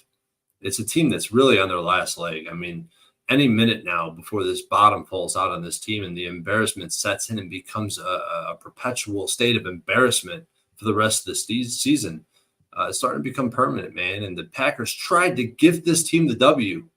They wouldn't take it. They said, nah. We're good, man. We're good where we're at. We want to be. This is who we want to be as the Jaguars. And I know the run defense has been good. I guess you could lean on the fact that the Jaguars run defense has been good and can't stop or slow down this Eagles run offense. But the only 2 good rushing attacks they played, both teams dropped 30 points on this team. And I don't think the Jaguars are going to sniff 30 points in this game. So I did. And since I've been on this show, I've moved on another play with this team included. I got the Eagles-Browns teaser, which we've talked about earlier. And I also got a 10-point teaser, Eagles, Browns, Ravens. Got the Eagles at Eagles plus 2.5, Ravens plus 1, Browns plus 12. I love this leg on a teaser. The Eagles are going to win this game. The question is by how much. Database says that it's an undefeated money line spot. Now it is more of a 50-50 proposition on the spread. So why not? Use the Eagles as an anchor leg on a teasers this week. Yeah, I get it. I'm surprised there's the love for the Jags here, Londo, thinking that they cover. The Jags have done nothing to inspire any confidence in me. I think the Eagles start putting a gap between them and other teams in the NFC. Maybe the Lions will show their superiority throughout the season, but I'm going to get in on the Eagles tonight. Just NFC, that's it. I don't need them in the Super Bowl at this point. Although, how many weeks before it's just recency bias do we need to see a great performance from this Eagles team before? I saw it last week. I don't need to see anything more now. I agree. Going into Cincinnati, very, very, very impressive. The Bengals 0 at home. I was. Londo says classic recency bias from the Eagles last week. I could say the same thing about the Jags, Londo. That you have a classic recency bias on the Jags from last week. So, but I get it. We don't need to agree. It's all good. And Will I be able to get to the Eagles on the spread here? I don't know. I think I would just prefer moving on them in the futures market. And if you see this end up, at 7.5 over the 7, would that make it appealing to move on the Eagles on the line? No. This more profiles as a up until 9.5, 10. It profiles as a money line spot. So I would definitely recommend parlays or money line parlays, teasers, something of that nature with the Eagles this week. All right. Let's roll on 4:05 p.m. Eastern with the Chicago Bears 4-3, 0-3 on the road at the Arizona Cardinals 4-4, 2-2 at home, State Farm Stadium in Glendale, Arizona. Let's get into the line history here for this one. We have Arizona -1 at -104. They opened up -1 at -106. There was a time where the line was moving towards the Bears. That does not happen. We've had almost no movement here. On the total, we have a 44.5.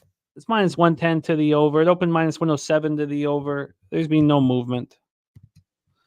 Then let's get into the cash flow. Harold saying sneaky good game. You're absolutely right. This is going to be a fun game and a fun game to cap as well. Let's get into the cash flow here. From a cash flow perspective, we have 48% of tickets, 68% of cash on the Bears on the spread. On the money line, it's heavy. 83% of the tickets and 88% of the cash on the Bears. Get to the total, 87% of tickets and 83% cash on the over. We all seen what the Bears just went through, and Tyreek Stevenson. It's appalling watching it. It was one of those things where I kept watching it over and over and over and over and over. I was just appalled at just shocked that he would not be looking at the play while 8 seconds it had developed. I mean, and it was a tough loss. Passing offense for the Bears, 28th in the league, 184.4 yards per game. They didn't look good until push came to shove in the fourth quarter. Rushing offense, 19th, 117.9 yards per game. Everybody was calling out DeAndre Swift. He's looked quite a bit better the last few weeks. Red zone offense, second in the league, 68.4%. Third down offense, weak, 27th league, 33%. I think that the offense is better than these numbers indicate because when the game was on the line, they stepped up. Passing defense, 11th in the league, 199 yards per game. I mean, it's very easy to say if Jaquan Brisker was playing that there's no chance anybody would have been behind him. But Jaquan Brisker and Kyler Gordon weren't in the lineup, and we won't really know until tomorrow's first serious injury report whether or not either of them will be back. Rush defense, 14th in the league. They allow 120 yards per game. The red zone defense is first in the league. They only allow touchdowns 36.8% of the time. Their third down defense is sixth in the league. They only allow conversions 32.3% of the time. Bears coming off that heartbreaking 18-15 loss at Washington. I don't need to keep hammering it. We all know what happened.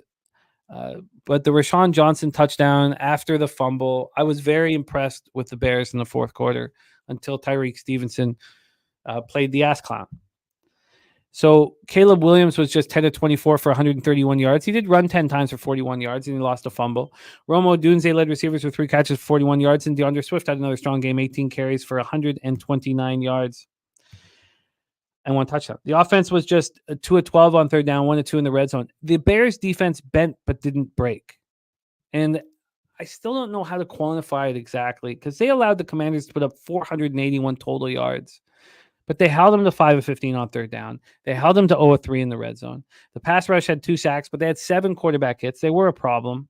But there was a ton of injuries to that line. They lose left tackle Braxton Jones with a knee injury. He's listed as questionable right now. We'll get a better idea tomorrow. They lose Tevin Jenkins to a knee injury and Bill Murray to a chest injury.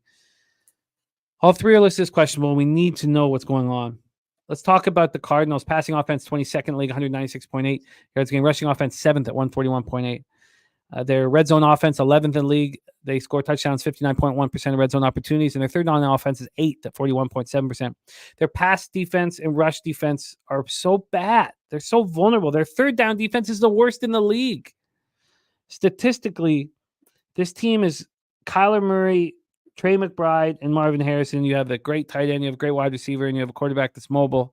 And they're nothing. And Connor, of course, James Conner. But there's not much else, honestly. This defense is so bad. I was on Miami -3, and shout out to Jeff Slaughter, who was bullish on the Cardinals. And I was shocked. And from the first half of the game, I was like, oh, he's gonna not work for him. But he was right. Cardinals coming off an impressive 28-27 road victory at Miami. They've now won consecutive times for the first time since October 2021. Consecutive games for the first time. McBride, 9 for 124. Harrison Jr. caught 6 for 111 and a touchdown. That pair of 100-yard receivers for the first time since A.J. Green and Christian Kirk back in 2021. James Conner ran 20 times for 53 yards touchdown, 6.3 yards per play, 7 of 13 on third down, 2 of 3 in the red zone. Their third down defense is so bad. The Dolphins went 11 of 15. Every team can move the ball on third down against the Cardinals. They allowed the Dolphins to go 3 of 4 in the red zone. The pass rush, nowhere to be found.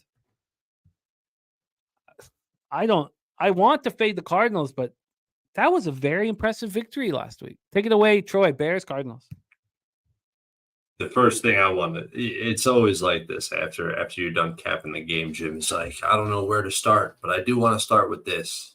From last week, I talked about the Cardinals, wanting to back the Cardinals at 4.5.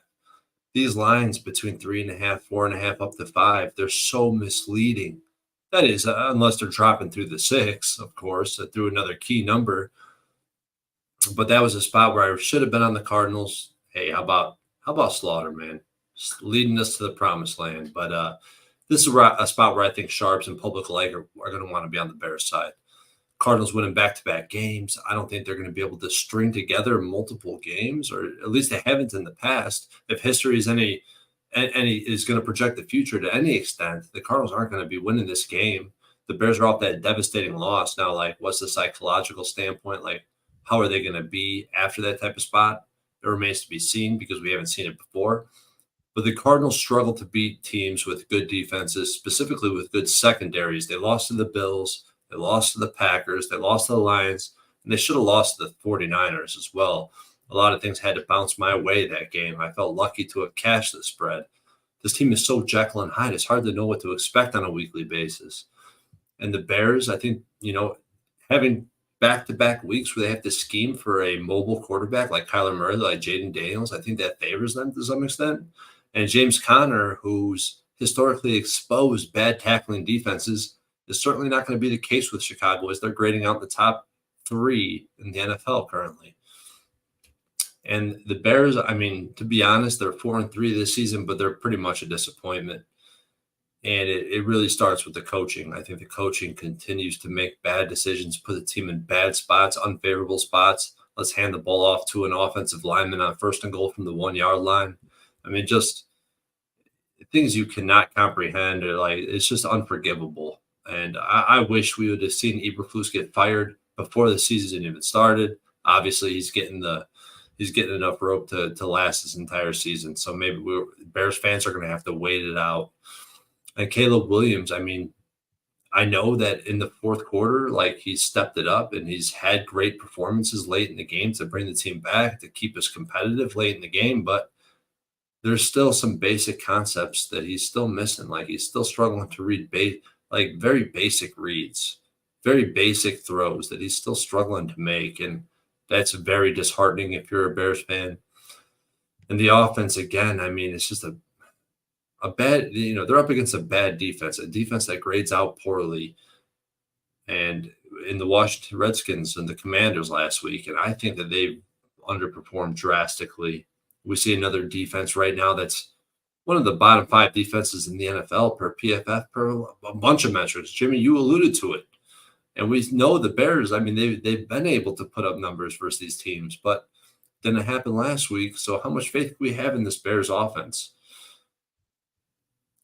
Honestly, I don't know if I'm biased at this point. That's why I haven't moved on this spot, because I have kind of fallen for this Bears team, for lack of a better phrase. But I think the Bears have a more consistent path to success from a down-to-down basis on offense and on defense than the Cardinals do.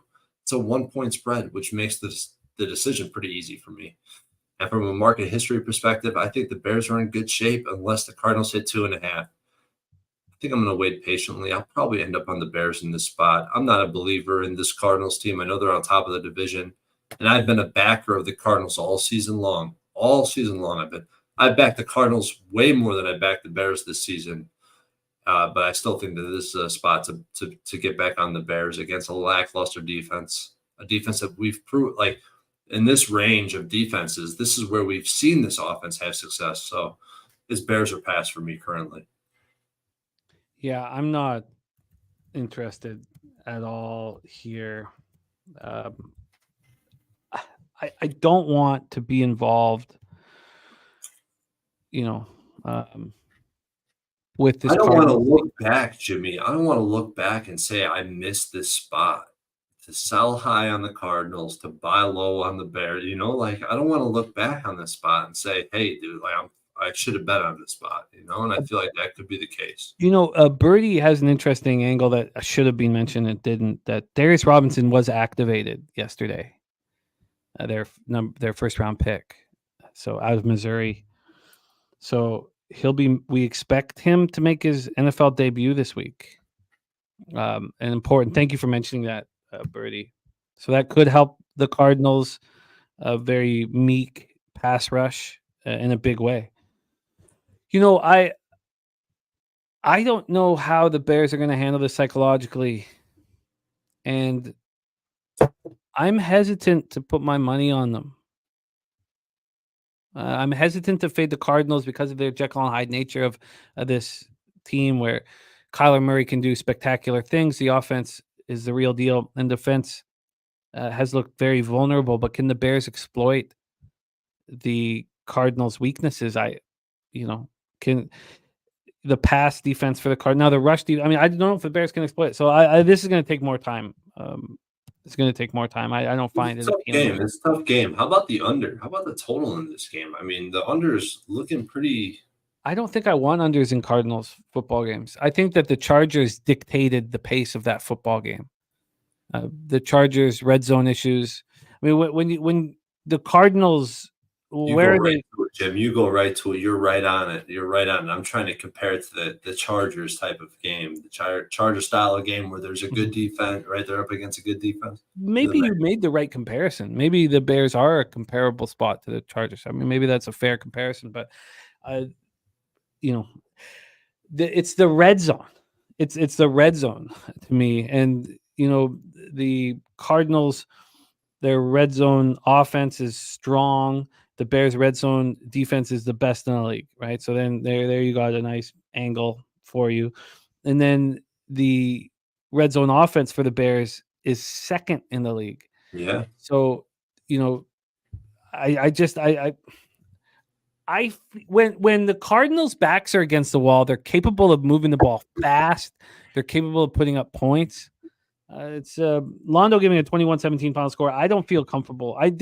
I'm very interested in this game. I want to watch it. I want to see what the character of the Bears is, how they react. Londo says good buy low spot on the Bears. Maybe they need to get their first road win of the season, and maybe this is an opportunity to do it. I'm not on this one. To be honest, when Pinnacle opens these lines at -1, it's not favorable for the home team. It has not worked out great. I hear that. It's a weak number. We roll on 4:25 p.m. Eastern. We have a big one. Detroit Lions 6-1, 3-0 on the road to the Green Bay Packers, 6-2, 3-1 at home at Lambeau Field in Green Bay, Wisconsin. Your first question is, will Jordan Love be in the lineup? No, but they haven't ruled him out. So we'll get the injury report tomorrow. But he's got a groin strain confirmed by the MRI. I don't see how he would be in there, but we will have to wait and find out about that. Let's get into, but I do not expect him in there. Let's go into line history. This total 48.5. This opened up at 47.5. It even got up to 49.5 before it came down. Still a 1-point move towards the over. Let's get into the side here from a spread perspective. We have Green Bay right now at a 3. You can get them plus 3.5, but it's going to cost you between -120 and -130. So it is available. This opened up with Green Bay, the plus 3.5, minus 116, got down to minus 114. You could actually got it today. You could have got it today at 4:45 p.m. at minus 114. So it was between 4 and 5:30 today that it moved all the way up to minus 129. So that's Green Bay and I don't believe that's because Jordan Love is going to play. I know many cappers that like the Packers more, with Willis at quarterback, because there is a more consistency or comfort, or there's not the interceptions. They run the ball down your throat. There's more accountability maybe. All right, let's get into the cash flow here. Now, obviously, that Jordan Love is the quarterback that you'd want in a playoff game or an important game. I just mean from a betting standpoint, because when you have Malik Willis, you get a better number than when you have Jordan Love. So Lions have 76% of tickets, 73% of cash, 81% of tickets, 88% of cash on the over. We have the Lions coming in off their 5th straight win, easy 52-14 victory at home over the Titans. Their passing offense, 11th in the league at 228.4 yards per game. Also, keep an eye on the showers.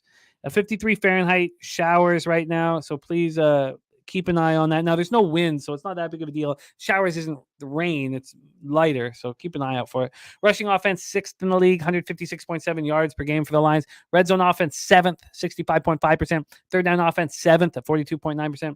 Their pass defense has been a big problem all year. They seem to be such a good football team that they can withstand it. But 27th in the league, allowing 247.6 yards per game through the air. Now, their rush defense has been very strong, 5th in the league, allowing 101.9 yards per game on the ground. Their red zone defense, 9th in the league. They allow touchdowns 47.4% of the time. And their third down defense right now is 1st in the league. They're only allowing conversions 30.7% of the time. Over the last 4 games, they're averaging 40+. They have the franchise's best 7-game record since 1956.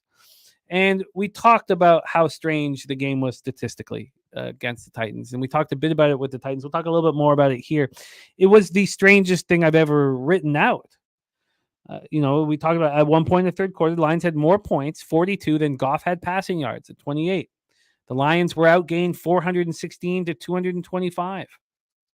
They were outgained by almost 200 yards in the game. They won by 38. Jared Goff was 12 of 15 for 85 yards and 3 touchdowns, no picks. He also fumbled twice, was fortunate not to lose either of them. He's really playing within himself, though. Sammy Laporta caught 6 for 48 and a touchdown. No one else had more than 14 yards receiving. Jameer Gibbs had 11 carries for 127 yards and a touchdown. Khalif Raymond returned 5 punts for a combined 190 yards. He looked excellent. That included a 90-yard touchdown return. Khalil Dorsey returned a kickoff for 72 yards. So Detroit became the 3rd team since 1941 to have a punt return of 90 or more and a kickoff return of 70 or more. They were just 3 of 9 of third down, but 5 for 5 in the red zone. Held the Titans to 4-13 on 3rd and 4th. Held them in 2 of 4 in the red zone. Pass rush had 1 sack and 5 quarterback hits. We know Aiden Hutchinson's not there. Won't be there till maybe the Super Bowl. Kirby Joseph and Trevor Nowatzki each had interceptions. Lions were fine without Jamison Williams, who served the first of a 2-game suspension for violating the NFL's performance-enhancing substance policy. Also, Malcolm Rodriguez was ruled out in the first half with an ankle injury. He's not going to be available this week, but it's not season-ending. And Josh Paschal was an active defensive end. Let's talk about, and we'll wait and see tomorrow's injury report whether he can go here. Let's talk about the Packers here. Packers are coming off the 30-27 victory at Jacksonville. Jordan Love hurt his groin the opening possession, and he stayed in the game until he left for good in the third quarter. So this team is so different with Malik Willis than they are with Jordan Love. So I don't know if we need to go over their offense here, because it just doesn't make sense to talk about it until we know who's at quarterback. We can talk about their defense. So passing defense, 19th. They allow 215.8 yards per game. Their rushing defense, 10th. They allow 111.6 yards per game. Their red zone defense, 20th. They allow touchdowns 60.7% of the time. Their third down defense is 9th, 33%. So Love was 14 and 22 for 196 yards before leaving. Malik Willis came in, went 4 or 5 for 56 yards and a touchdown, ran 4 times for 23 yards. Tucker Kraft caught 3 for 78 and a touchdown. The tight ends right now against the Titans are just dominating. So keep that in mind too. Against Jacksonville. Jeez, sorry, I was still with the last one. The tight ends against Jacksonville are just dominating. If you go look the last 4 or 5 weeks, every single tight end is just eating. There's no difference with Tucker Kraft. So we got a go dare spot on the horizon. If he can play. If he's healthy. Got to get him back in the lineup and get him rolling. Dubs caught 3 passes for 72 yards. Ever since he with that internal 1-game suspension, he's been excellent. Packers held the Jags to 1 of 9 on third down, but let them go perfect 3 for 3 in the red zone. The Packers were just 2 of 6 in the red zone. Pass rush was quiet again. 1 sack, 4 quarterback hits. Xavier McKinney with another interception. Let's talk injuries because they're big. Jair Alexander, knee injury. The Packers say it does not look serious. Keep an eye on it. Quay Walker missed the game with a concussion. He did start practicing at the end of last week, so he's expected to play this week. They lost rookie safety Evan Williams to a hamstring injury. He's questionable to play this week. Birdie says this game comes down to, do you think Green Bay has an advantage with their new defensive coordinator and scheme? If you do, you bet Green Bay. If you don't, you bet the Lions. Green Bay defense is pretty much stat. That's the same as 2023. Lions look good here, says Birdie. Take it away, Troy. Let's roll. We have the Lions at the Packers at Lambeau Field. I think Jared asked the question that just put me over the top. Just put me over the top, and I just moved. This is a sharp trap spot on the Lions. I mean, this Packers team has been living on the edge for a few weeks now. It's a matter of time before someone puts them in their place, and who better than the Detroit Lions, a divisional opponent, a juggernaut, to do just that. Low-key, I kind of think Malik Willis kind of has performed better than Jordan Love. And if you look at the whole entire piece of what both quarterbacks have done, I feel like Malik Willis has actually looked better than Jordan Love. The problem is with this Packers team and backing this Packers team in this spot is they're just so vulnerable against the rushing attack. They have been for years, and who better than the Detroit Lions to exploit that vulnerability? On the other side, if Willis starts, they're going to be run heavy on offense, and we know the Lions have a good run defense. I just think all in all, if you omit the fact that Goff is outdoors in a game where we should see some weather conditions impacting it, but guess what? It's going to be rain, it's going to be wind, and that just means they're going to turn around and hand the ball off at a higher rate. And guess what? I like that as a Lions backer, and I am a Lions backer. This is sharp trap profile written all over it. Road teams in division laying between 3 and 4. The road team has been so lucrative. It's just insane. The higher the total, the better. It's exactly what we got here. Some teams are just outliers, man. I think that's this Lions team. They've been the most profitable team ATS and Stan Campbell's taken over. I don't see that changing in the near term, especially with this run, this rush ability this offense has. And I'm on the Lions. I just moved on them. There's a -3 at my local right now. -3, -120. I put 2 units on it. I'm on the Lions. I'm going back to the sharp trap. This all makes sense to me. Now, there is not going to be wind, though. Keep that in mind. If the showers come, it's just 6-mile-per-hour winds. But there could be showers. I think you're right. I think you're right. I don't think the Packers are as good as their record indicates. Yeah. And they've been living on the edge, right, Jim? I mean, and Love's going to be announced out here any minute, and then the line will move further towards line. So it's best to get in tonight, right now. I get it. I think I'm going to join you. Troy Lions -3 at -120 for Troy, and I'm interested. Alex says, self-proclaimed Packers expert. Green Bay is one of the weakest linebacker rooms in the NFL, and if you're still nervous, great teaser week to combo with the Lions. All right, and Harold Williams already got this Lions +1.5. Wow, Harold, good work, man. Good work. Okay, I'm in. You sold me. Let's roll on. We move on to 4:25 p.m. Eastern. So I already hinted that about my colleague and friend who was looking for a couple spots, and I was doing the live stream. I mentioned it to Troy. This line is moving heavily in the direction of Troy's, and I bet it late. And I got -118 on the LA Rams. And I do not believe that the Seahawks are in a bounce back spot. I think we're seeing who the Seahawks really are, and we'll break it all down here. Right now, the Rams, wow, it's moving fast, man. Let's get over to the money line and see what we were dealing with. -129 now. Ooh-wee. God, it's going fast. So when Troy gave this to me, it was -110. I bet it at minus 118. Now it's minus 129. This line has moved 39 cents towards the Rams. Wow. And the total in this one is 48.5 minus 112 to the under. In fact, I think that under is somewhat appealing. This opened up at 48.5 and it did drop. There was a big drop, dropped down to 47, then came back up to 48.5. Still have had 5 cents of movement on the under. I love unders in some of these divisional games. This is one of them. There's a lot on the line here. We have 71% of tickets and 45% of the cash on the over. That's a very appealing market. 29 and 55 on the under. We have on the money line 44% of the tickets and 96% of the cash on the Rams. That's why you see it moving so quickly. Londo also liking that under.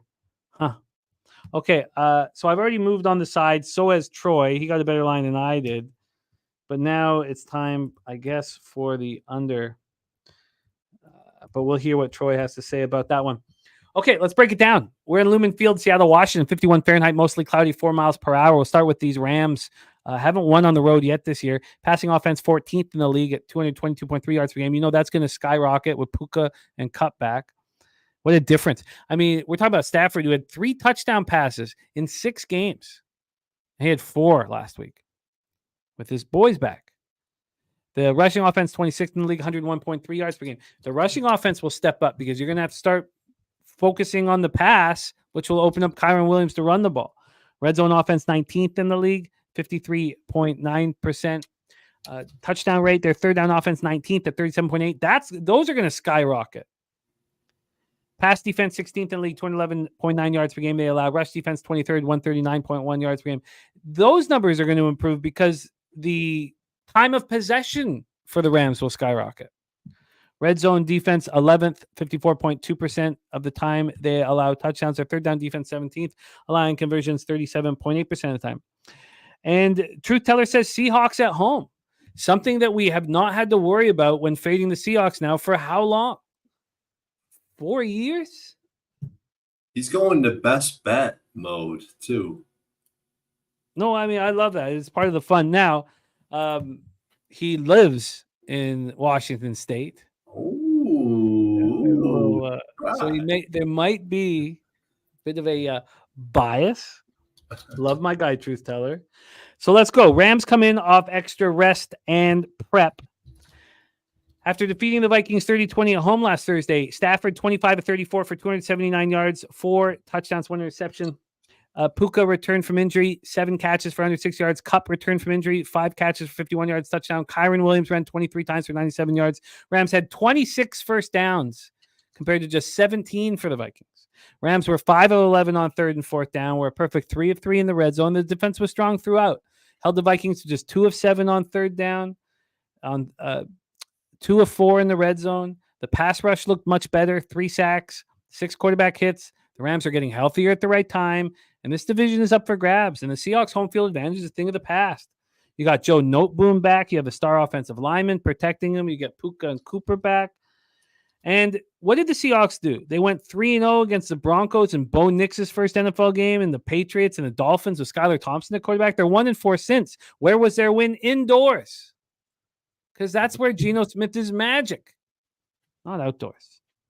Let's talk about these Seattle Seahawks passing offense. Nobody gets more yards per game than these Seattle Seahawks, 262.1 through the air, but they're 29th, which is 89.3 yards on the ground. And that's just a very poor game plan when you have Charbonnet backing up Kenneth Walker and you can't run the ball.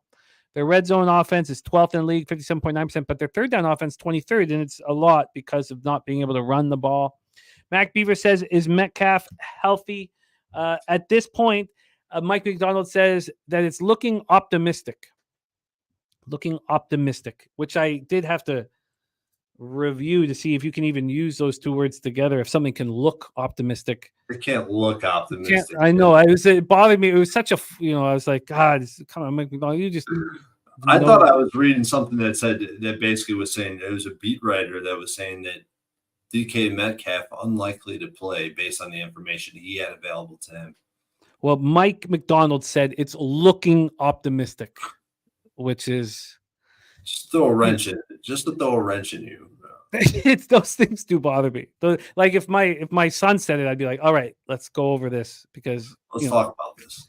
but Mike McDonald can get away with it. Okay, so yes, they think that Metcalf, will play. The rush defense for the Seahawks is 29th in the league, allowing 148.4 yards per game. Red zone defense 14th. They allow touchdowns 56.3% of the time. Their third down defense is weak. This is a weak defense, and it shouldn't be quite as weak. And maybe things will change. They were active in the trade market, and they brought over a mobile off-ball linebacker. Seahawks coming off a disastrous performance, a 31-10 loss at home to Buffalo. Geno Smith was 21 for 29 for 212 yards and an interception. With Metcalf out of the lineup, Jackson Smith and Njigma led the Seahawks with 6 catches for 69 yards. A.J. Bonner was next with 2 for 34. The rushing game was a travesty. Kenneth Walker and Zach Charbonnet combined for 16 yards on 12 carries. The Seahawks were held to 1 yard rushing in the first half. The offense was 1 for 8 on 3rd and 4th down, 1 of 3 in the red zone, and their defense was destroyed all day long. Bills had 29 first downs, held on the ball for 38 minutes and 3 seconds. Bills went 4-6 in the red zone. Pass rush was nowhere to be found. 1 sack, 0 quarterback hits. And then you have Derek Hall and Jaron Reed fighting on the sidelines. Had to be separated. Now, they've said the right things afterwards, but I do not see the Seattle team as a buy low opportunity. I see a team that's ripe to be faded, and he followed Troy's lead in doing it. Take it away, Troy. Rams, Seahawks. I agree with you, man. I don't see a team that's a buy low situation. I see a team with a red target on their back. X marks the spot. It's who I want to fade, and I think it's pretty clear now, like after the past 2 seasons of me coming here and hammering, fading this Seattle team. They're overrated on defense. They have a terrible offensive line. They struggle generating any line yards in the running game. They're mediocre at quarterback. And this quarterback, Geno Smith, who struggles to take advantage of what the defense gives him. You know, quarterbacks like Joe Burrow, for example, with his little frosted tips, he'll paint your ass all day. But a guy like, he'll take exactly what you give him. A guy like Geno Smith, I think he's a little bit more ambitious. I don't know what it is. Something about him where he just wants to, I don't know what it is with Geno. He just cannot execute on a down-to-down basis with any type of frequency or consistency. And that being said, we're nearing the bottom of the market on the Seattle team based on how their pricing has changed from week 1 to week 8. I mean, I think that's pretty clear at this point. But now, I mean, we've seen this line flip. And I don't believe this market, on the other side of things, I don't believe this market is adjusted enough for Kupp and Puka. And these are 2 Hall of Fame receivers, and it's a big deal. You know, I should have thought twice about fading this team last week with the Minnesota Vikings. Stafford's numbers. I talked about Stafford's numbers falling off a cliff. Well, goddamn. As soon as he gets those 2 guys back, I think the numbers basically reflected the injuries at the receiver position more than it reflected his ability to deliver as a quarterback for an NFL team. And 1,000-foot view, here's how I perceive this matchup. The variance between the Seahawks and Rams defensively is much smaller than the variance between the Rams and Seahawks offensively. I think that's reflected in the spread. And, if DK Metcalf is out, this will take a lot of pressure off this Rams secondary, which is pretty bad. I also think the Rams have a fighting chance to defend this Seahawk rushing attack, which is lackluster. I mean, we've heard reports about the injection of life into this Rams team since that win last week. And I think it's pretty simple here. We've seen this line flip. Give me the better quarterback. Give me the better coach. Give me the better team and roster in general. And the flip from road dog to favorite is extremely bullish for the road team, particularly when it's in division. I have receipts in this market type. The road team is 78% ATS, winning by 7 points on average. That's a wide gap. 7 points in a pick'em type of price range where you can currently get it. Like you said, Jim, I moved on the Rams money line -101, and I did take the Rams -1.5 at -105. I did not post that one yet. I took it earlier this morning, so you can give me whatever 1.5 you can get. I see 1.5s out there -110. So I'll take a -1.5, -110 gladly with this Rams team. Have 2 units on it. I feel very good about my position. Yeah, I wonder if that's the way to double up. The Seahawks team total. It's one of those spots, where it's very expensive if you want under 24.5. Right, because the key number of 24. But if you can move it down to 23.5 or 22.5, you will get paid. I wonder if unders a sharp look. I mean, you want home dogs. When you want unders, you want home dogs. But yeah, I just worry if the Seahawks. I do not think the Seahawks defense is going to give up, especially after the fighting on the sideline and McDonald being a defensive-minded coach. I do think that the under is the play. I do. I just don't want to. I think that if I'm more confident on the side, and I only have 1 unit on the side, and then so I don't want to bring in the total if I lose the total and then I don't profit on the game. I feel like if I move on the under, I should move on another unit on the side, just to Yes, sir. I agree with you completely. I see more favorable variance, more EV on the side than the total. Yeah. There's some fear about this total because this game could get away. But if it gets away, I really love the point that was brought up by Birdie earlier in the year about the Chiefs not wanting to destroy or not smash and grab teams in their division. Pay them respect because you see them twice a year, and you don't really want extra motivation. And so I would imagine if the Rams were ahead, it would just be McVay's does a great job at just running the clock and short plays. So I think the under's a spot. So I am going to double down here. So I'm now going to have to make a bet on the side, on the spread like you've done, because I've got the money line. And then I'm going to bet the under. So a lot of action for us here in Rams, Seahawks. And Truth Teller says, I think Seahawks bounce back. Truth Teller, I think that it's very possible the Seahawks bounce back and still lose. But we'll talk about that. My guy Coco Bongo in the house. All right, let's move on to our Sunday nighter. It's an interesting one. Very interesting now with the change in quarterback for the Indianapolis Colts. Anthony Richardson has been dropped. Joe Flacco time now in Indianapolis. Colts, Vikings, US Bank Stadium, Minneapolis, Minnesota. 4-4 are the Colts, 1-3 on the road. 5-2 are the Vikings, 3-1 at home. Let's get into the line history here for this one. We'll start with the total. It's at 46.5. It's juiced to the over. It opened up at 45.5, dropped to 44.5 before it started climbing. 46.5, I guess, because of the news that Flacco will be at quarterback and not Anthony Richardson. The spread is a 5. Tricky number. The Colts opened up +6. They're now +5 with no VIG. So you can get them at 5.5. The books are all over the place with it. Get into the cash flow here. We have 31% of the tickets and 16% of the cash on the Colts. Vikings are being hit here, 69 and 84, but this line's clearly moving to the Colts. 83% of the tickets, 70% of the cash on the over.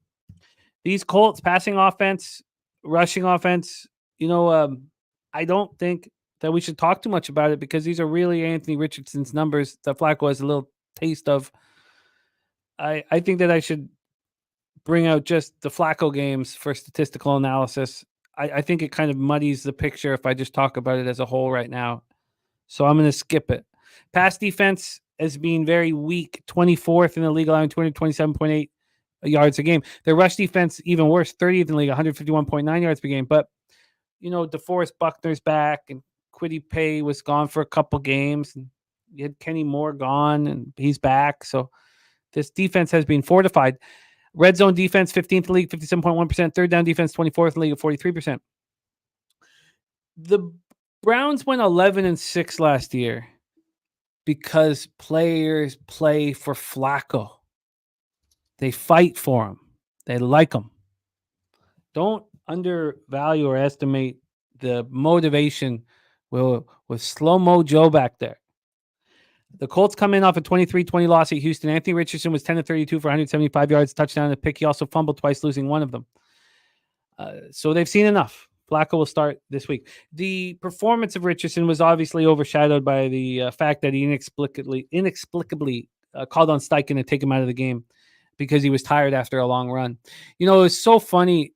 I bet live UCF live.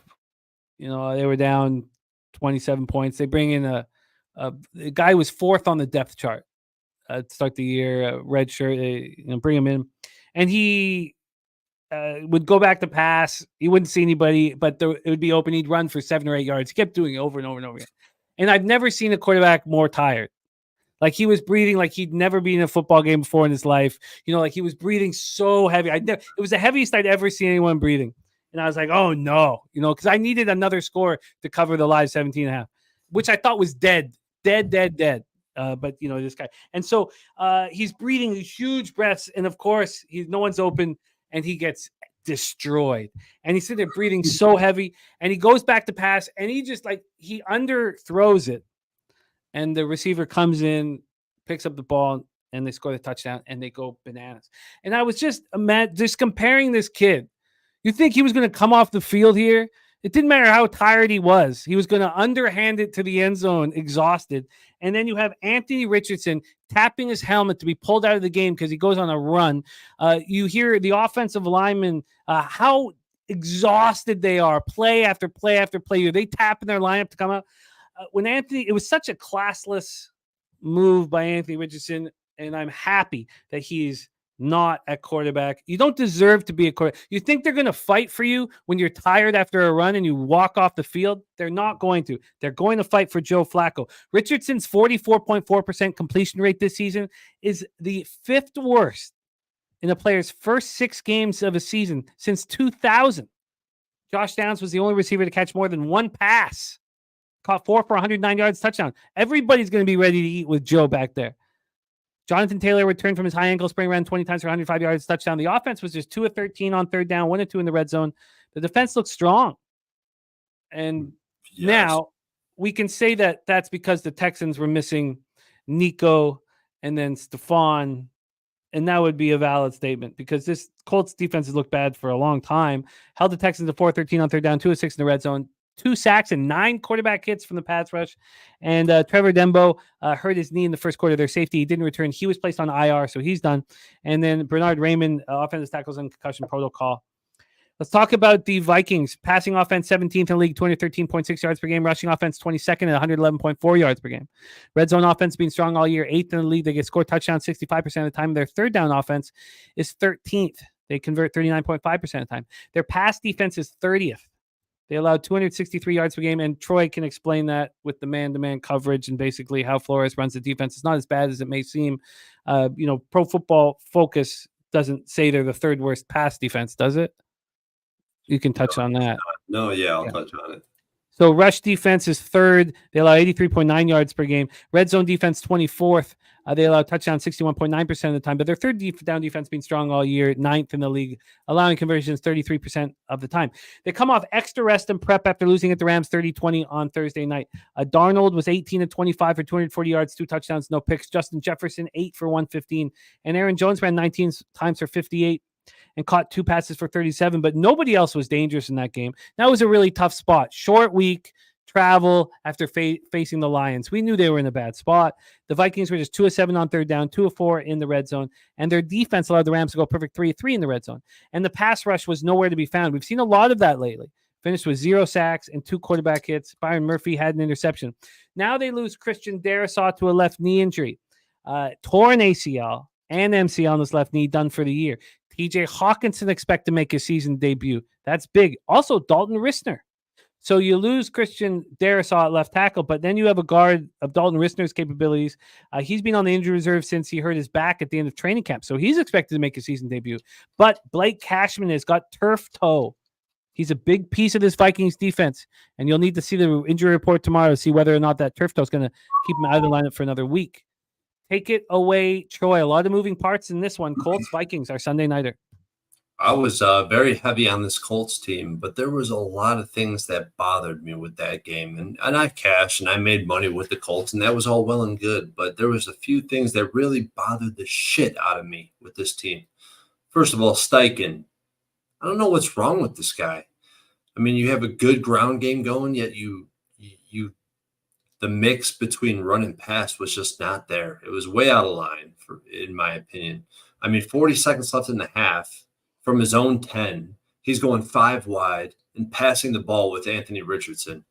And on back-to-back snaps, on the first snap, he almost threw a pick. So what does he do? He comes out and throws another pass, and he does throw a pick.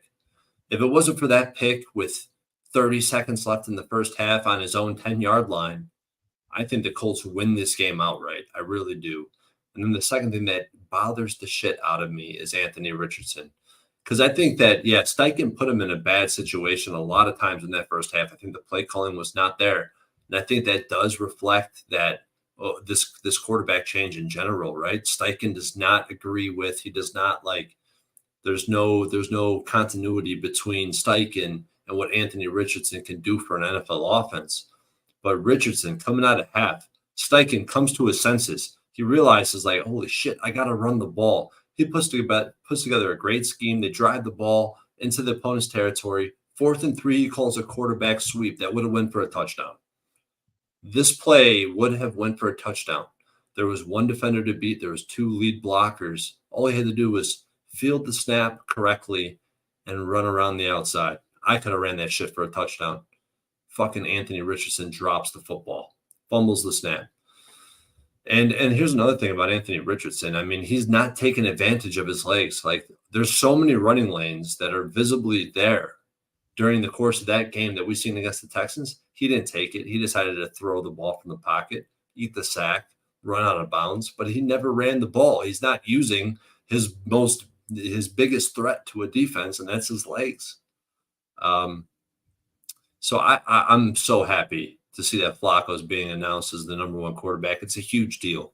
Steichen is definitely going to be more aligned with what Flacco can bring to the table than what Anthony Richardson could bring to the table. It's a very big upgrade. You can see that in the line. This line opened at 6. We know this is the most bullish movement, in my opinion.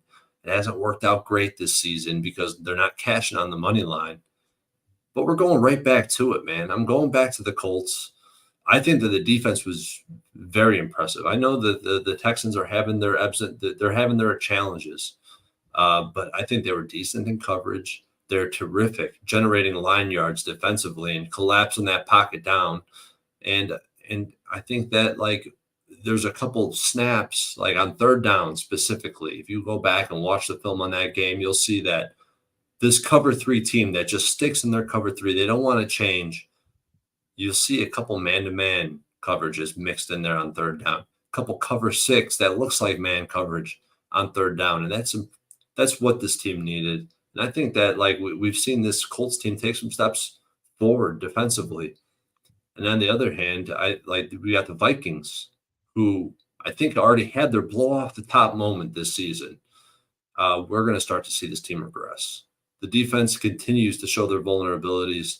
You asked about this, about some of the defensive metrics and how they're grading out per PFF. They don't grade out well, but they're being left on an island. Like, this coverage unit is being left on an island, so it's very easy. Think about it. If you know you have over-the-top coverage, if you know, hey, you have coverage with a middle hook, if you have coverage on the inside, like, you could play your defense a certain way. But when you're left on an island, like, it's much harder to post a good grade defensively. So I don't think it's necessarily a reflection of the players, but more of a reflection of the scheme. We've seen the same thing last season where they're grading out significantly below what they're posting from a number standpoint. So I don't know if we expect that to continue or not, but you need a quarterback with a high IQ to be able to beat this defense, to be able to beat Flores with any consistency from a down-to-down basis. And I think Flacco gives them a way better chance in this matchup. It's a really tough spot. I was leaning towards the Colts. The line opened at 6, juice towards the Vikings. Now we're sitting at 5. This is what I like to do, man. This is the spot I like. I just moved on the Colts. I moved on to +5. Of course, I wish I had the 6, even though it hasn't turned out to be that important almost ever in this market. So I'm on the 5. If we're going to close below 5, every time this happens, I'm going to be on the money line too. We'll see what happens with this line. If it closes below the 6, I will be on the money line. So I'm on the Colts. Don't love it, but got to do it. See, a couple things here coming up from Cappers in the chat. My guy Paco Healy, great to see you. Ziggy Ball says the Colts will be a public dog this week. I don't think they will be. I don't think anybody. I don't think people believe in the Colts team, and a lot do in the Vikings team. And right now, you have 31% of the tickets and 16% of the cash on the side. So I don't think this will go over 50. We'll see, Ziggy. You might be right. We'll see. And then, Birdie says, why in God's name would the Colts do this on a Tuesday at the beginning of the week? Flores does not need any help. Makes no sense. Vikings on a mini bye and needed the mental rest and front office. I think the issue, Birdie, is that they want to give Flacco the first team reps all week. You can't hide that. Now, other people, Troy will have a better idea of why, but what you can't, if Joe's getting the first team snaps all week, they're going to say, oh, Joe, start. I mean, it's just, how do you hide it? Can you touch on that, Troy? No, I think you hit it on the head. Jim. It just, you can't hide that. So you want him to have every opportunity to succeed here. You want him all the first team snaps throughout. So that was the only reasoning I gave it, because I thought about that too. I thought about, it might have been a better idea to hide it, but then he doesn't, get the first team snaps all practice all week. So I want to join you on the Colts. Birdie says, who's getting the first team reps in Green Bay? Well, we know that, Birdie. It's going to be Malik, because you have the injury at best. Even if Jordan Love's playing, he's going to be limited in practice. So that's a different situation, I believe. But it's fun to discuss these things. I want to join you on the Colts. But do you fear the Vikings off of the extra rest and prep? It's hard not to fear the Vikings after what we've seen Flores do week in and week out, but 5 points is too much. I mean, we know this roster is. I guess the question is, who is Andy Dalton? Or not Andy Dalton. Who is this quarterback? Who is this guy? What's his name, Jim? Sam Darnold. Yeah. Who is this guy? I mean, I think we're starting to see holes with both his offense and defense. I don't think Darnold's achieving the levels he once was, and this team is due to regress, man. This team was not a 5-0 team. They were 5-0. I missed my opportunity to fade him last week. I'm not going to miss this one. I'm not going to miss it. I love it. I'm going to join you. That is our Sunday nighter. Let's roll into our Monday nighter. Final game here on the Week 9 card. Tampa Bay Buccaneers at Kansas City Chiefs. This is my double up spot. And it's public. And I don't care. Buccaneers, Chiefs, Arrowhead Stadium, Kansas City, Missouri. I'm on the first half over 22.5. And I'm on the full game over 44.5. I got the VIG on the first half over at -112. And at Bet365, I got the over 44.5 at -110. Let's get into the line history here. We'll start with the spread. This is all over the map. There's 9s, there's 9.5s, and there's 8.5s. I'm looking at an 8.5 right here. Opened up with the Chiefs 8.5 -107. They're now 8.5 -106. It depends where you are shopping. Let's get to the total.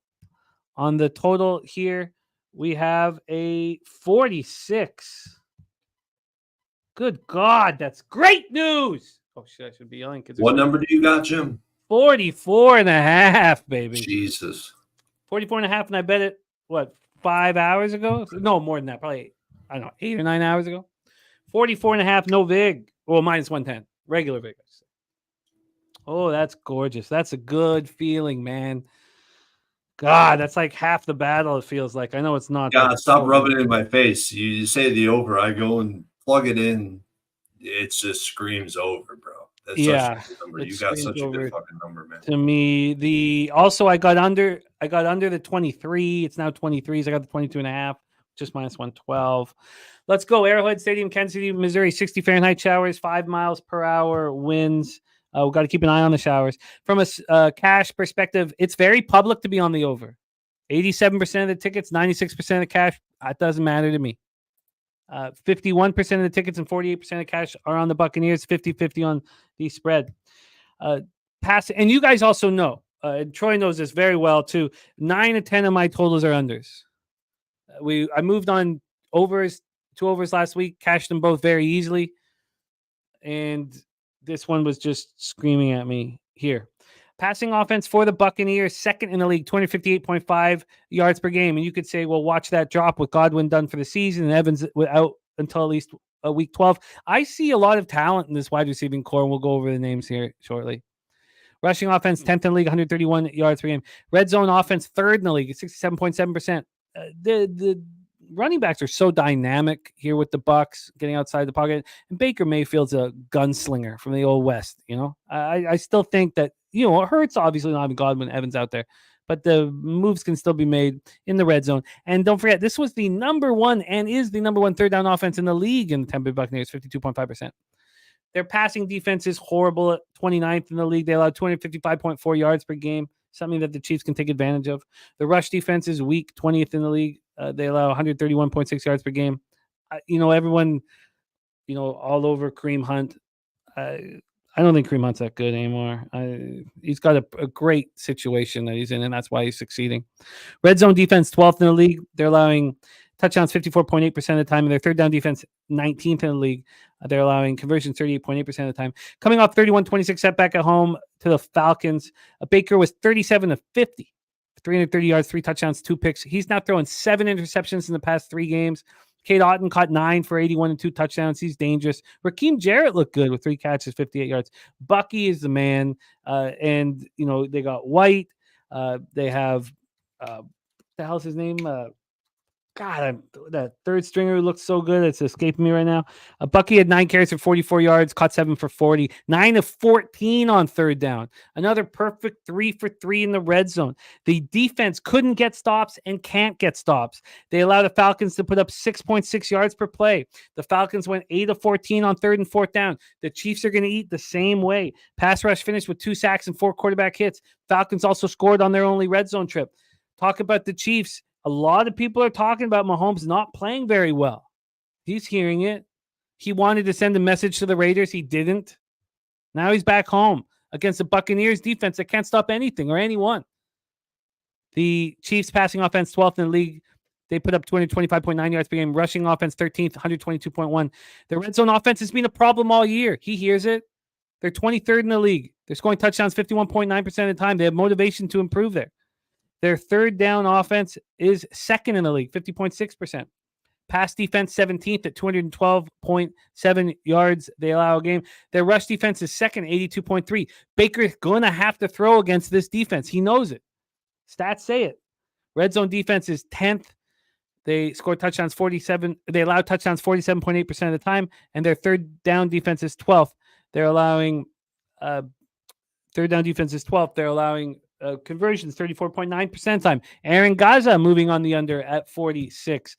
So, not everybody here is on the over. Chiefs coming off their 13th straight victory dating back to last season, 27-20 over the Raiders.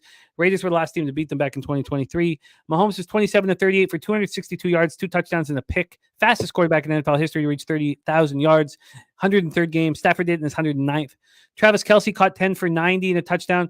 Both season highs. He can do whatever he wants. I'm still going to cash the under 850 yards on the season. What a bet, Jim. So sharp. So and, you know what? I'm telling you, the spite bets hit at the highest ROI. It just, for whatever reason, when I've got a little bit of hate in me, I cash that much more. That's for you, because I've been spite betting against the Chiefs for how long now? And where's that left me, bro? No, you're right. This doesn't necessarily work for everybody. Kelce caught 10 for 90. So double-digit passes. The last time he got double-digit passes, October 22nd, 2023. That's his highest yardage output since November 26th of last year. He had a touchdown pass, 75th. So he passed Jason Witten for 5th in the NFL tight end list. He moved within 2 of breaking Tony Gonzalez's team record. 9 different receivers caught passes. Kareem Hunt ran 21 times for 59 yards and a touchdown. Chiefs were 12 of 16 on third down. 12 of 16, the Chiefs were. They're going to do the exact same thing against, they're going to choose their number against the Buccaneers. And it's just a matter, can the Buccaneers fight fire with fire? So that's the second highest rate in a game this season behind the Bengals, who did 76.9% on Sunday against the Eagles. 3 of 4 in the red zone. The defense continues to play well. They held the Raiders to just 228 yards, allowed them to run for just 33 yards. Pass rush finished with 5 sacks, 8 quarterback hits. Raiders went 6 of 13 on third down, 2 of 4 in the red zone. Now their center, Najee Johnson, is in concussion protocol. We'll see how he handles it. The tight end, Jody Fortson, is being placed on IR with a knee injury. Take it away here for us, Troy. The Monday Nighter, Bucks Chiefs. Well, truth teller, of course they want a new king. Have we not seen what's been happening with this Chiefs team all year, nonstop, like in our face, just rubbing it in? I just can't stand it. I mean, go back, I guess, and watch the video I made last week about how this Kansas City team is fraudulent. They're the elitist team. They are the star child. And I didn't fade them last week for the first time. And of course, guess what? I would have won my bet fading the Chiefs, but I didn't get on it. So I think Jimmy's kind of pointing me in the right direction. I love the look. You know, the Chiefs' underwhelming offense so far this season, they've underperformed. Patrick Mahomes, he hears all the news circulating around how this is the worst season. He's not meeting expectations. So this is a step-up spot. And who better than the Swiss cheese Buccaneers defense to do that against? And vice versa, we know the Bucs put up points. They're going to probably be playing from the negative game script, pushing the pace, pushing the tempo, pushing the ball downfield.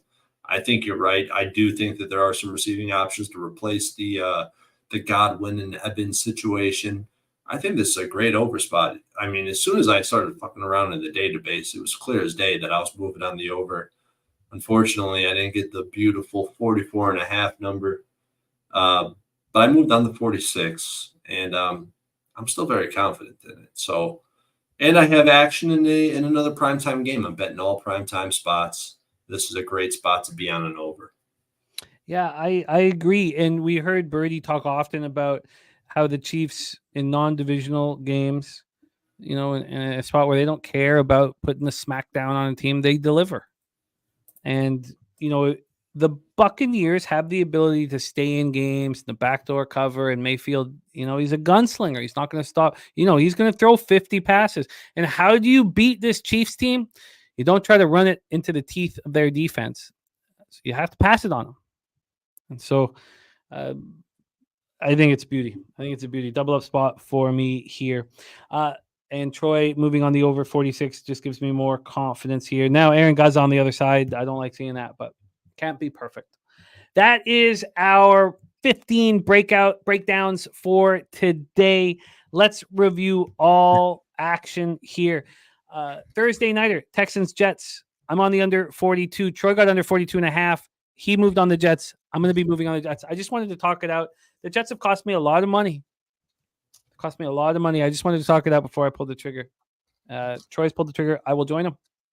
Then I'm interested in this under in Dallas, Atlanta. You know, I'm going to need to study it a little longer. Yeah, that 53 number, it's way out of control. It's way out of control, man. I agree. Especially because we should expect the Atlanta Falcons to run the football, control the tempo. Like, I think the under is a sharp look, man. Well, also here, and then this is a psychological angle to it. Prescott has thrown 2 interceptions for a third straight game. If he's going to go out there and throw the ball all over the field when he only has one receiver that anybody needs to defend, he's going to throw 2 more. So I think he's going to have a conservative game plan, much more conservative, shorter passes. Daryl Lyle says the Falcons are scoring, and maybe they do, but I can tell you, Micah Parsons, we expect to have him back this week. I shouldn't say we. I mean, I don't care about Cowboys, but they expect to have him back this week. And if the Cowboys defense is better than this broken Buccaneers defense, and I know the Cowboys defense has been bad this year, but I do believe that, especially if Mike is back. So. But I don't think I bet that tonight. Dolphins Bills was a stay off spot for us here. Raiders Bengals was as well. Then we have our Browns action, and Troy's moved it. with the money line, the +2, and the Browns Eagles teaser. I'm on the Browns +1. And the 10.3 teamer with the +12 with the Browns. And that's I'll get to you're right. That one I have that one written down on the bottom there, so we'll get to that one. The under, I just don't understand how this can keep going up. I would like to be on the under. I don't know if I can have the confidence to go up against the market here. What other spot? There's another spot that was exactly like this, where it was like I'd rather be on the side than the Seahawks Rams. Yes. The other game. Yeah. This is a spot which profiles so much stronger for the Browns.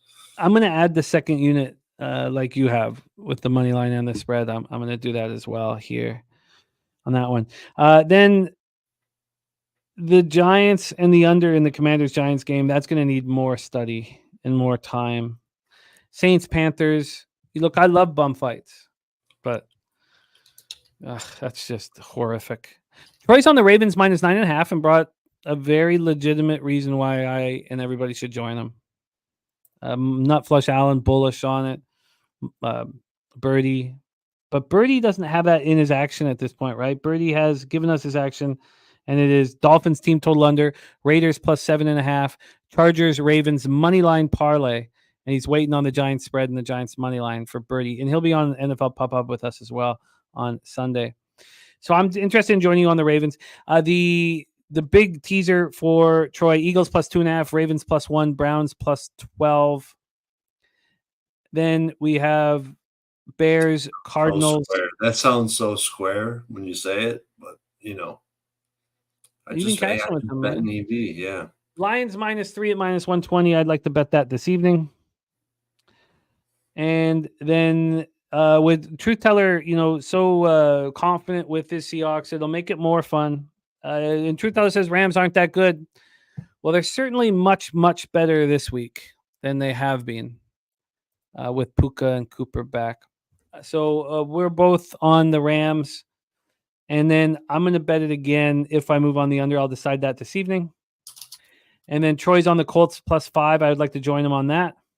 And then, as I said, I have the double up in Tampa Bay KC, first half and full game overs. And Troy has the over 46.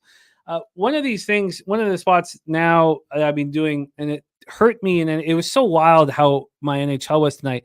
But if I trust these spots, I'm just going to move on them and not wait for the line to dictate the movement. And that worked here with the total. I'm going to do it every single day of the year in NHL. And I had two lines in NHL move against me 25 cents. And I had one line move on my side 35 cents. So, of course, I cashed that +170 that went down to +135. And I got crushed on the two that went against me. Look, you're going to have to deal with the consequences of trusting your cap and not the market. And I tried to find a middle ground. That is our show for today. Troy, with 3 straight winning weeks. One more winning week, you'll be in the black, my friend. One more winning week. It's been an absolute fucking climb, man. The highs, the lows, man, especially after some of the things that came to fruition with the start of the NFL season, starting off so bad and climbing out. It just feels so it's the most glorious feeling. And I know it's a one-way ticket, man. It's a one-way ticket. I just like our guy, Justin Winston, Jameis Winston. I'm so bad with names. I'm sounding more and more like my dad each day. Every drink I have of this Merlot, which has been so good all show. Just like Winston, though, unwavering faith in the database, brother. Yes, but I think that, back-to-back years where the market hasn't figured itself out in the first 4 weeks of the season. Yeah. So, I mean, if we keep dealing with that situation, then you're going to have to gamble differently in the first 4 weeks. Does that mean you cut your units in half? I mean, we'll be discussing this hopefully for the next 30 years, capping together. I hope so, man. I'm very thankful to have the opportunity to cap with you, Troy. Thank you for all the hard work you put in. I'm so thankful for our producer, Jose Bouquet, who works tirelessly behind the scenes. Thank you, Jose. And then you cappers in the chat, we have absolutely nothing without you. Thank you for supporting our show and giving Troy and I the opportunity to host it because we wouldn't have it if you guys didn't support it. My shoes so nice. Birdie, Truth Teller, Aaron Gaza, Jermaine, Jared TG. Thank you guys. Daryl Lyles, Nut Flush Allen, Paco Healy, Action Jackson, Bankroll Spence, Movie Ticket Recaps, Chase J, Gorky. Gorky, thank you for the donos throughout the show. It means a ton to us. Thank you, my friend. We have so much information to get, and I try not to stop too much, but I should have. It means a ton. So thank you for supporting the show. It means a ton to us. So thank you. Thank you. Chase J, all you guys, thank you for your support. Mac Beavers, Coco Bongo, Drewski, Ziggy Balls in the house. Thank you guys. Blue Numbers, thank you. Troy, my man, D Jenkins, thank you. Juan Ruiz in the house, my guy Juan. Feels like it was so long ago we were hanging out in Miami together. Juan, respect, my man. Troy, last words here and lead us into the future, my friend. Like our boy Famous Jameis, I as well have unwavering faith in you, Jimmy, in the community, and everybody in the chat, and Pub Sports Radio, the best damn community in the industry, brother. Let's get this cash this week, brother.